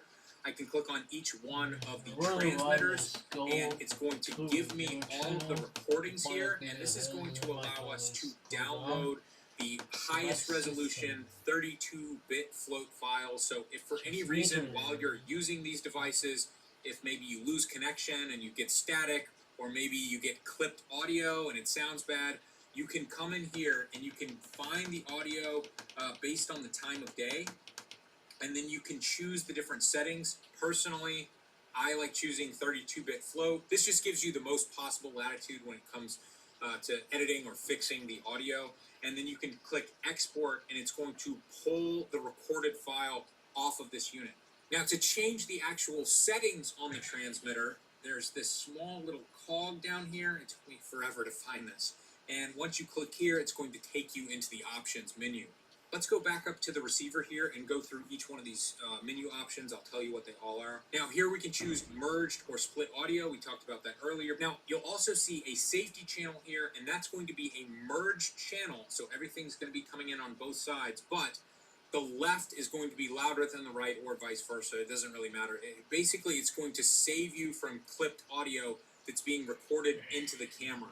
So basically, if the loud channel, potentially on the left side, starts to clip because your subject gets really loud, or you record an airplane or something, you could go to that right channel and it's going to be coming in a little bit lower, and then you could grab that instead and it's not going to be clipped audio. Remember that one of the cool features is that 32-bit internal recording on each of the transmitters, and that audio is basically impossible to clip. So if you happen to get clipped audio into your camera and you're like, oh my gosh, what am I going to do? It should be saved on these devices if you change the proper settings that I'm about to show you in a second. In the gain mode here, we have different options, and we went through this very quickly on the device itself, but we have manual, which lets us set the output level. We have a preset of a camera, which is how I use these mics. I pipe them into a camera like this, A7S III. And as you can see here, the Rode default is -12 dB. We can click on headphones, and again, you can use the receiver as like a monitoring device. I can't imagine many people are going to be using it for that, but if you do, you just have to really bump up the output level of the receiver, or else you won't be able to hear anything in the headphones. So that's what you're going to use that for. And then the headset would also have the mic option as well. I've done a few tests, and I find that preset works fine, so I'm going to leave it there. Now, this last option on the right here is what's going to happen when you tap the on button on the receiver. It's natively set to record, but I currently have my transmitter set to automatically record whenever they are turned on. So I'm going to set this to marker, and what you can do is when you start recording on the camera, if you remember to, you can tap that button on the bottom of your receiver, and then it's going to create a marker in the digital audio file that's created by these wireless transmitters. This is just going to make it easier for you to find when you start recording, especially if you keep these transmitters on and they're recording hours and hours of audio that you don't need every time you turn them on. The next option you'll see here is timecode, and timecode is far more complicated than I thought it would be. I thought I was going to use it and love it, and then I realized, okay, I'm definitely not going to use this. I'm just going to give you a very quick rundown of how this works. The basic idea is that if you turn this on here, it's going to create this clock that's running all the time in the receiver. It's going to automatically communicate this clock with the transmitters, so you don't have to worry about that, but you do have to figure out a way to get this exact clock onto your footage that you're recording. And there's two different ways to do that. Some cameras allow you to jam this clock into the camera using a cable, and this allows you to copy the clock exactly into your camera, and then when you unplug your device, both of the clocks are going to be synced up and they're going to be running together. The issue is that the internal clock on this and the internal clock on the camera are going to get out of sync after a few hours, so you're going to have to keep jamming it all the time, which seems like a huge pain in the butt. And then the other thing I recently learned is that all of the cameras I own actually don't even allow me to do this. My Sony cameras do not have this option natively, so I can't even do it. The next option is that we can force this timecode signal into the audio itself. It's going to merge both channels onto the left side, and then onto the right side, it's going to make this horrendous sound that sounds like this. And then some editors can decode this sound and figure out exactly what the timecode is. And in theory, you should be able to automatically sync up your video and your audio when you get into post. I personally edit with Adobe Premiere, and I've recently learned that Adobe Premiere cannot do this, Final Cut cannot do this. Currently, the only editor that can is DaVinci Resolve. If you click on timecode modes here, it gives you different options on how you want to pipe the timecode into different channels and everything. Again, this can get very complicated, and it's very different for each one of you who's watching, depending on what camera you own, and depending on what editor you use, and depending on what workflow you use. So if you want to get into timecode, this is probably not the video for you. I'm not going to go any deeper here, but I will show you one final thing that complicates things even further.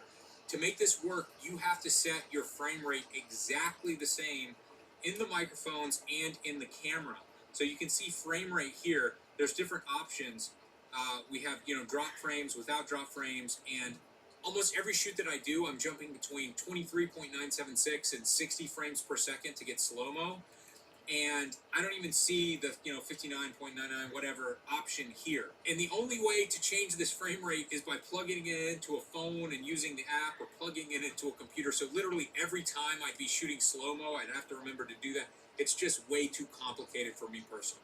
All right, let's look at the options on the transmitters themselves. Once again, we click on a transmitter. We click this little cog down here. The first option here is gain assist. That's going to help you with clipping audio. Clipping audio is when your subject gets too loud and it overloads the recording device and it sounds really bad. This is what it sounds like. Check 1, 2. I did test with both auto and dynamic turned on. You can listen to them here. Check 1, 2, 1, 2. Check 1, 2. Check 1, 2. As you can tell, it sounds way better, and it's just going to smooth out the audio that's being sent to the cameras themselves. Again, we still have that pure 32-bit unaltered audio being recorded on the transmitters themselves, but it's such a pain in the butt to have to download that and sync it up and everything. Of course, we would prefer to have just clean audio going into our computers. For me personally, I set this to auto. I'm getting great results right now, and it's just kind of like a set it and forget it setting. Now we have an option for what the on button will do on the transmitters themselves. I have it set to none. You could have it set to make a marker on the digital recording as well, or you can mute the microphone. I don't want there to be a chance that somebody could accidentally mute the microphone, so I just have mine set to off. Next up is the LED brightness. Each one of the transmitters has those 3 lights on it, and if you're going to be using it on somebody's collar, you don't want those bright lights showing up by their face, so you can set that to dim if you want to. And finally, on the right here, we have the option for recording. We can set it to manual, which means we could press that power button on the receiver, and it's going to make both of our transmitters record. I personally have mine to always record. It's just this safety backup that I know that if these things are on, they're going to be recording. It's not something that I have to remember to do. And to be perfectly honest, 99.9% of the time, I will never use those recordings.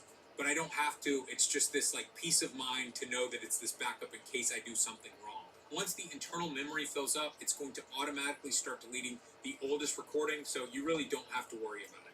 Dropout markers are markers that are made on the digital recording when the transmitter and the receiver lose a signal. So if you were recording somebody and they were really far away, it's just going to tell you hey, right here is where the signal started to drop out. You may want to, switch over the recording to the internal recording because you're going to have static on the receiver. Now keep in mind that there are 2 separate transmitters with 2 separate options here. So anything that you set on one will not change on the other. So we have to go to the second one here and hit the cog and make all of the exact same changes here, unless of course you wanted them to act differently. Finally, let's talk about how we're going to use this system and plug it into a computer and into a camera. I'm going to take the receiver out of the charging case and I'm going to plug it in directly to my laptop with the USB-C cable on the side. And in my sound preferences here, you will see that Wireless Pro RX shows up under input. So this is going to be the exact same if you had some sort of, USB microphone or whatever. If you plug it in, you're going to have to go into your operating system or into whatever program you're using and tell it, hey, this is the microphone I want to use. Like if you've ever used Skype or Zoom or whatever before, every time it loads up, it's grabbing the wrong microphone. Just remember, you have to go into the options and choose Wireless Pro RX. Now let me show you how to set this up with a camera. This is probably how 99% of people are going to use this thing. So I've got all 3 units on here, and I can see that they're all connected. This little clip here will fit perfectly in the hot shoe.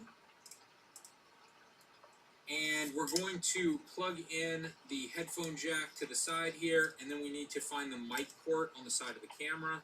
We're going to plug this in right here.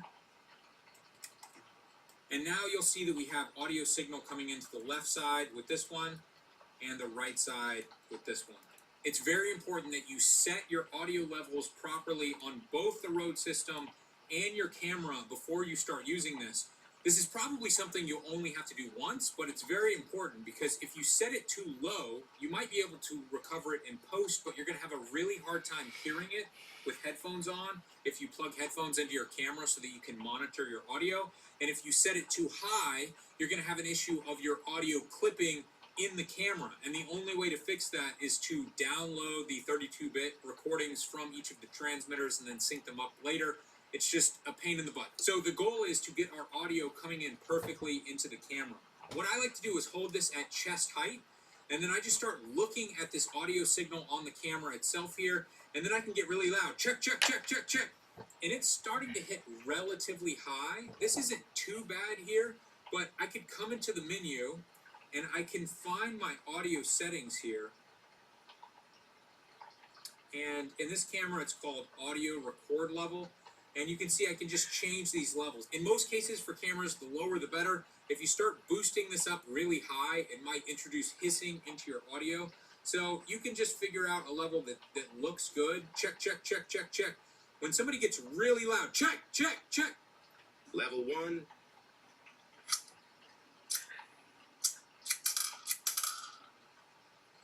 Level 2.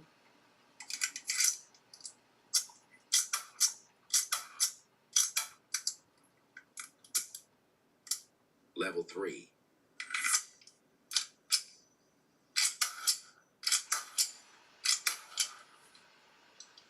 Wow.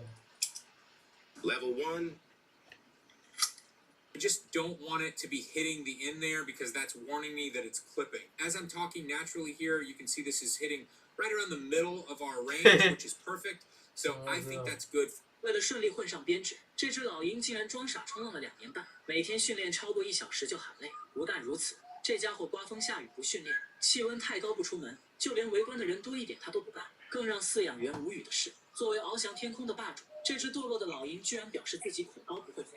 饲养员说他从未见过这么笨的老鹰，别人家的老鹰都是上9天打架下午扬州鱼，随便振翅一飞就是10万8千里，可自家的老鹰不仅不会飞，就连胆子都比母鸡小。平时周围一有点风吹草动就被吓得满地乱窜，哭着喊着往饲养员怀里钻。没办法，小姐姐只好将老鹰抱在怀里哄它。好家伙，这到底是老鹰投错了胎，还是母鸡劈错了皮？虽说它长着一副鹰的外表，但行为却表现得机理极其。可即便如此，饲养员依旧每天不厌其烦地训练它飞翔的能力，希望能帮助它早日回归大自然。小姐姐不断示意老鹰飞到自己的胳膊上，本以为气势汹汹的老鹰就要凭空飞起，没想到老鹰扑通了几下，下一秒直接变成了北地鸡。对于这种情况，饲养员已经见怪不怪了，毕竟自己就从来没见它飞起来过。浑水摸鱼一上午后，老鹰回到宿舍洗了个冷水澡，接下来就是午饭的时间。不久后，饲养员为它端来了新鲜的泥鳅。老鹰看着今天的午餐若有所思，心想着自己之前可都是吃牛肉的，今天突然改变伙食，难道自己偷懒混编制的计谋被识破了？机智的老鹰连忙摇头，表示自己不是一只杀生的鹰，对这种小妃子并不感兴趣。饲养员试着将食物送到他面前，老鹰马上装成一副受到惊吓的样子，宁愿挨饿也不肯去吃地上的泥鳅。小姐姐见状也是心疼的不得了，赶紧跑来安抚受到惊吓的老鹰。然而他们无论如何都不会想到，这一切竟都是老鹰设计好的阴谋。饲养员告诉我们，这只老鹰一出生就失去了母亲，救助人员在野外发现它后便交给了动物园照顾。由于从小被人工饲养，这只老鹰似乎丧失了野性，完全把自己当成了一只不会飞的鸡。对此，小姐姐也十分愧疚，每天想尽各种办法陪它训练，希望能帮它唤醒与生俱来的野性。然而令她没想到的是，这只老鹰变得越来越懒惰，就连性格也和小姑娘一样，动不动就跑到自己怀里撒娇。看着日渐堕落的老鹰，饲养员只好请来金牌驯鹰师帮忙，希望尽快帮助它回归大自然，因为这所动物园根本没有属于老鹰的岛。老鹰看着眼前的陌生人，动弹不妙，马上施展自己的独门绝技。他像往常一样跑到饲养员那里撒娇卖萌，却没想到驯鹰师早已看穿了他的把戏，二话不说抱起他继续训练。但聪明的老鹰并不买账，他知道只要回到心软的小姐姐身边，就可以顺利逃避训练。可驯鹰师并不打算放过他，对他开展了一系列的特殊训练。为了监督老鹰偷懒的行为，驯鹰师还高薪聘请了一位王牌飞行员来为他进行示范。没办法，老鹰只好乖乖地进行训练。此时的老鹰已经顾不上伪装，各种五花八门的项目搞得他头晕目眩，没一会儿的功夫就被累得气喘吁吁。等到中午休息时，气急败坏的老鹰终于露出了本性，对着盆里的小鱼就是一顿宣泄，心想着要不是看这里福利待遇好，自己早就不装了。第二天还没睡醒的老鹰一大早就被驯鹰师扔进了箱子里，接着就把它往白女的山顶送去。还没等老鹰反应过来，驯鹰师直接把它抛了下去。这下老鹰再也没法装了，立刻张开双翅在空中翱翔。第一次飞行的老鹰也没想到，原来自由飞翔的感觉竟是如此美妙。在天空盘旋一圈后，老鹰突然想起了编织的事情，于是他赶紧飞回了饲养员怀中。接着饲养员拿起弓箭射向半空，为了弥补过错，老鹰马上冲上去将箭叼在嘴里。他委屈地看着饲养员，希望他能念在多日的感情上收留自己。饲养员对此也是哭笑不得，他做梦都想不到自己竟然被一只老鹰骗了2年半。不得不说，这只老鹰是懂生活。大家觉得他像你身边的哪个朋友呢？花费200万把自己整容成一条狗，吃狗粮睡狗笼。这位日本男子说这是他毕生的梦想。此话一出，直接震碎了网友的三观。因为做人太累，男子不惜花费巨资将自己变成一条狗，并且女友也十分支持他的想法。凭借独特的梦想，这名男子成功引起了全球媒体的关注和报道。站在他旁边的是男子的女友，同时也是他现在的主人。自从成为一条狗之后，男子从不敢违抗女友的指令，让他做什么都会毫不犹豫地执行。因为我们都知道狗狗对主人是绝对忠诚的，所以男子在生活中尽量去模仿狗狗的全部行为。如今实现梦想的他每天过得都很开心，女友每回带他出去遛弯时都会引起众人的围观，毕竟这种不寻常的事情别说是人，就连几只小狗都很感兴趣。但女友也是个爱吃醋的小女人，她不允许任何母犬靠近自己的男友。当遇见陌生男子和女友搭讪时，男子也会不停地犬吠，也不知道是因为吃醋还是忠心护主的表现。据该男子说，他从小就想成为一只牧羊犬，为了让自己完全适应狗狗的生活，他现在每天都睡在狗笼里，并且平时都是用4肢来走路。除了模仿狗狗的动作习惯，他甚至过上了顿顿狗粮的幸福生活，而且一定要用狗盆他才敢去吃。每次看见女友端来狗粮，他都会发出嘤嘤嘤的叫声，高兴地在地上打滚。有时候男子还会故意将狗盆打翻，而原因只有一个，那就是小狗也会这样做。由于刚从人转变成动物，刚开始男子还很羞涩，他想和主人出去遛弯，还怕大家嘲笑自己。当得知狗狗的想法后，女友先是在家里进行训练，然后不断鼓励他走出家门。最终在女友多次的鼓舞下，他终于勇敢地踏出了家门口。对于男子来说，他感觉自己的人生再次得到了升华。让人无法理解的是，男子竟然在家里随处大小便，而他的目的居然是让主人责骂自己，因为小狗就是这样做的。当然他也会想法设法讨女友欢心，但这并不能改变女友不让他上床睡觉的事实。到了晚上，男子会自觉地钻进狗笼里睡觉。那么有人会问他这样的生活有乐趣吗？其实男子的乐趣还真不少，比如小狗喜欢玩玩具，他也喜欢玩。虽然变成一只动物，但男子还是保留了喝可乐的习惯。据说他每天至少要喝2瓶，不然就会汪汪乱叫。没办法，女友只好顺着他。除此之外，他还喜欢书法。不过男子现在没有双手，只能依靠嘴巴来进行练习。对于这样一只多才多艺的狗狗，主人也很是欣慰。狗狗在纸上写了一个犬字，看来对自己的身份和位置认识得很清楚。据说接下来男子还打算花更多的钱用于整容，他想在皮肤里植入牧羊犬的毛发，甚至想改造自己的外形和器官。他想成为一条真正的狗，但目前的技术还无法实现。不得不说，这是我见过最变态的想法。现在男子已经不使用人类的语言，他会用行为和汪汪汪的叫声表达自己的意思。男子在转型成动物前留下一句10字真言：辛苦做人不如潇洒做狗。如今他已经不在乎世人的眼光和看法，如愿以偿地过上了一条狗的生活。大家对此怎么看呢？原来狗不嫌家贫是真的。眼前这只狗狗已经陪伴8旬老人拾荒了10多个年头。清晨当太阳升起的时候，狗狗已经跟随老人游走在每个大街小巷。由于生活上没有经济来源，年迈的奶奶只能依靠收废品来换取微薄的收入。虽然日子过得清贫，但老人对狗狗却从不吝啬。在他的心里，狗狗不仅是生活中的依靠，更是他唯一的亲人。原来老人膝下无子，多年前老伴也不幸离世，如今只有狗狗与他相依为命。奶奶告诉我们，狗狗名为阿布，它是多年前在垃圾堆里捡到的一只流浪狗。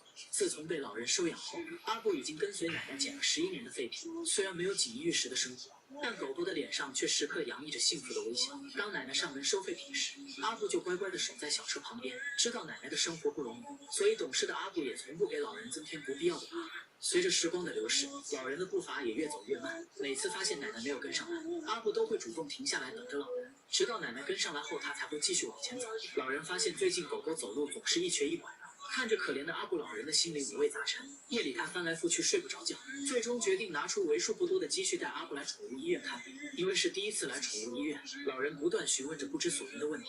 看见医生将阿布抱出来后，奶奶悬着的心也终于放了下来。医生表示狗狗的年纪大，它腿部的疼痛是老年犬常见的关节炎所导致的。可即便只有3条腿能走路，阿布依旧每天风雨无阻地陪伴奶奶拾荒。或许对于他来说，身体上的疼痛远不及和奶奶在一起时的快乐。得知狗狗的情况后，老人心疼地将它背在身上。在多年的陪伴中，他们仿佛都把彼此当成了唯一的依靠。回到家里后，奶奶并没有放弃对阿布的治疗，她一有时间就会帮狗狗按摩，比以往更加用心照顾着它。半年后，当节目组再次找到老人时，奶奶笑着说：“阿布已经好了。”狗狗蹦蹦跳跳的样子让人们很是惊讶，就连医生也觉得不可思议。我想，这大概便是爱所创造的奇迹吧。有了狗狗的陪伴，老人晚年的生活也变得五彩缤纷。很喜欢网上说的一句话：上帝之所以不让狗狗说话，是因为爱和忠诚需要用行动来表达。小狗的爱永远都是那么无私和纯粹。希望每个毛孩子都能遇见生命中那个心软的神。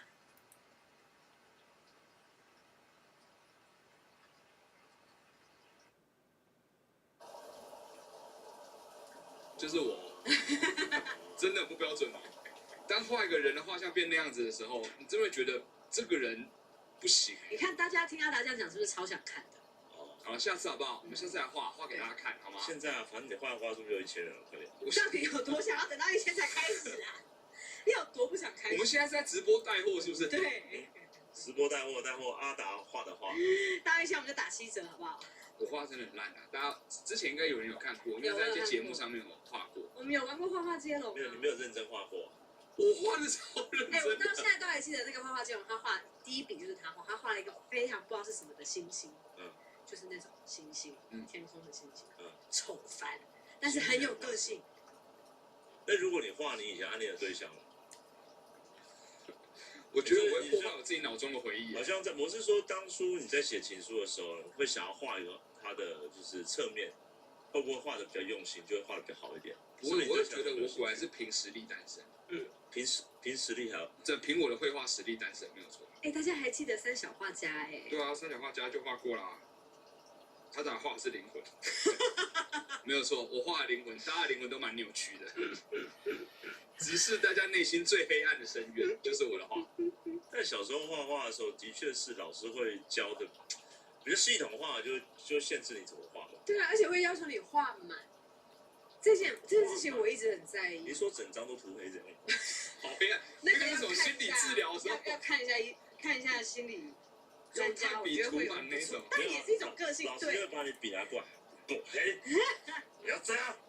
或者是颜色一定要鲜艳呐，然后就是有一个很莫名其妙的美感标准。而且我很好奇的是，大家都很会画透视。我不会。我以前画那个什么酸视图，透视好难哦。就是它有一个透视线那种，就是你比如空间感你要画出来。房子看进去的时候，有一些会变成一个面纸盒的立体度。对。之前不是有那种什么工艺课要画3视图吗？就什么顶视图，然后什么平视图什么东西，那完全那个我也脑中无法运算。但我跟你讲哦，他很会画。你有没有画3视图？他画了一颗保龄球。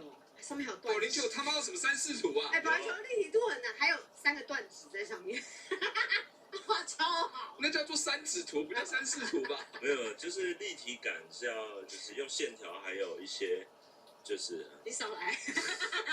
所以你是很会画阴影那一种。就会画阴影，我整张黑我不说吧。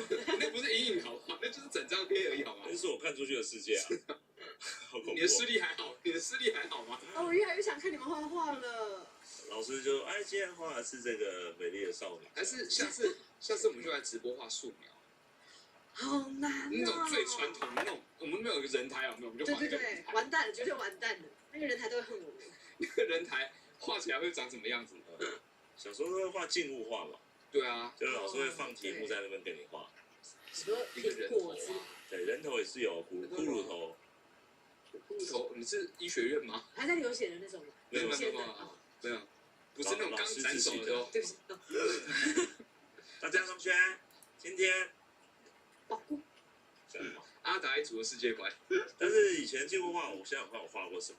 花最多花，然后花超难画的。瓶子和有花的瓶子和没有花的瓶子，就你瓶子画得好的时候，你会进化的，会开始可以在瓶子里面插东西。你有上美术班是不是？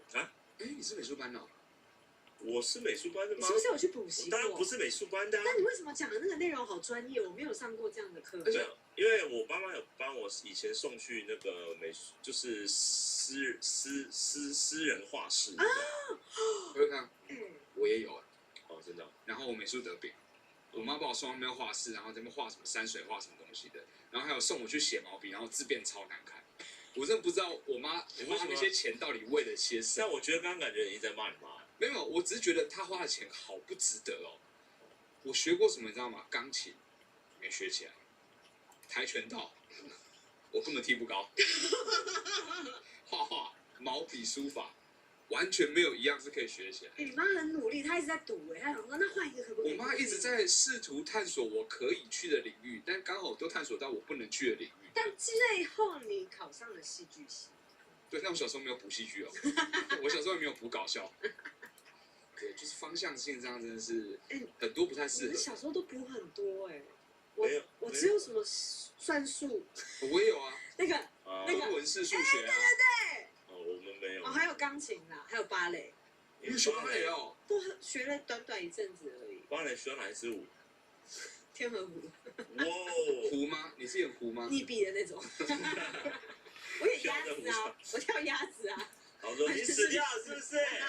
曹宇，你死掉吗？为什么要指我名讳？我还有那个样子是什么啊？我还有上游泳课，然后因为我爸的我的本名他签字签的太吵，然后那个教练是叫我飞鱼。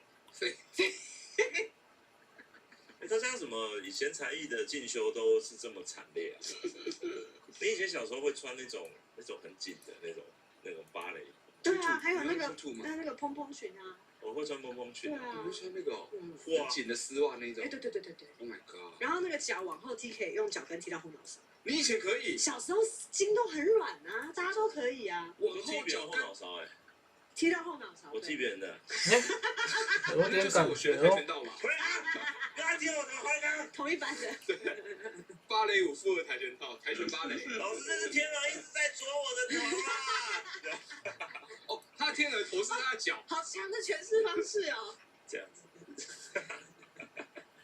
那他的头是天鹅哪一部分？屁股？大家都学芭蕾，我是学水上芭蕾。我在地面上学水上，把我反过来。也是一个逆币的状态。是反过来的这样。有种让起床起不来的人的感觉。以前会去掀那种女生的裙子，在那种如果穿蓬蓬裙的时候。那个掀起来又看不到。那对啊，他本来就是。他就连身服在里面啊。很明确的看得到的一个用力的时候，那就会把它这样整个到胸膛这个地方。杀，然后再往上就杀。他把我裙子。总是这样的回忆。可是你的身材很适合学芭蕾没有啊。因为你很长。很长，很适合学芭蕾。芭蕾就是要修长。不行，他的脚踝跟他的脚趾很脆弱，他的脚趾骨折过，你忘了吗？他只要一踮起来就啪啦啪啦这样子。到时候严重吗？你的脚趾是陶瓷做的吗？为什么会脆弱啊？脚趾头太长了啦，脚趾头太长。我以为你身材很适合学芭蕾为什么？你们这种是老人家，你身材很适合打篮球你的身材的确适合打篮球，没有错。我从来没有听过，你身材很适合，第一次听到，没有任何老人家跟我说我适合学芭蕾。你看你现在听到了吧？老人家吗？老人家哈，谁哪是老人家？学芭蕾、学画画，对啊，我小时候一直觉得我应该可以画到，为什么没有画到脱光光的女生啊？你还没有进阶到那个程度。不是，是需要一点点考验之后，你才可以。先从谁会几何物体到花，谁会想要画花到人头，谁想要画苹果、萝卜啊？谁会想画那种东西啊？可是你要熬过，煮好要给我吃吧，还给我画，一定要让小朋友有兴趣想要画的。那时候那种童真还未开发，就是有一种，就是。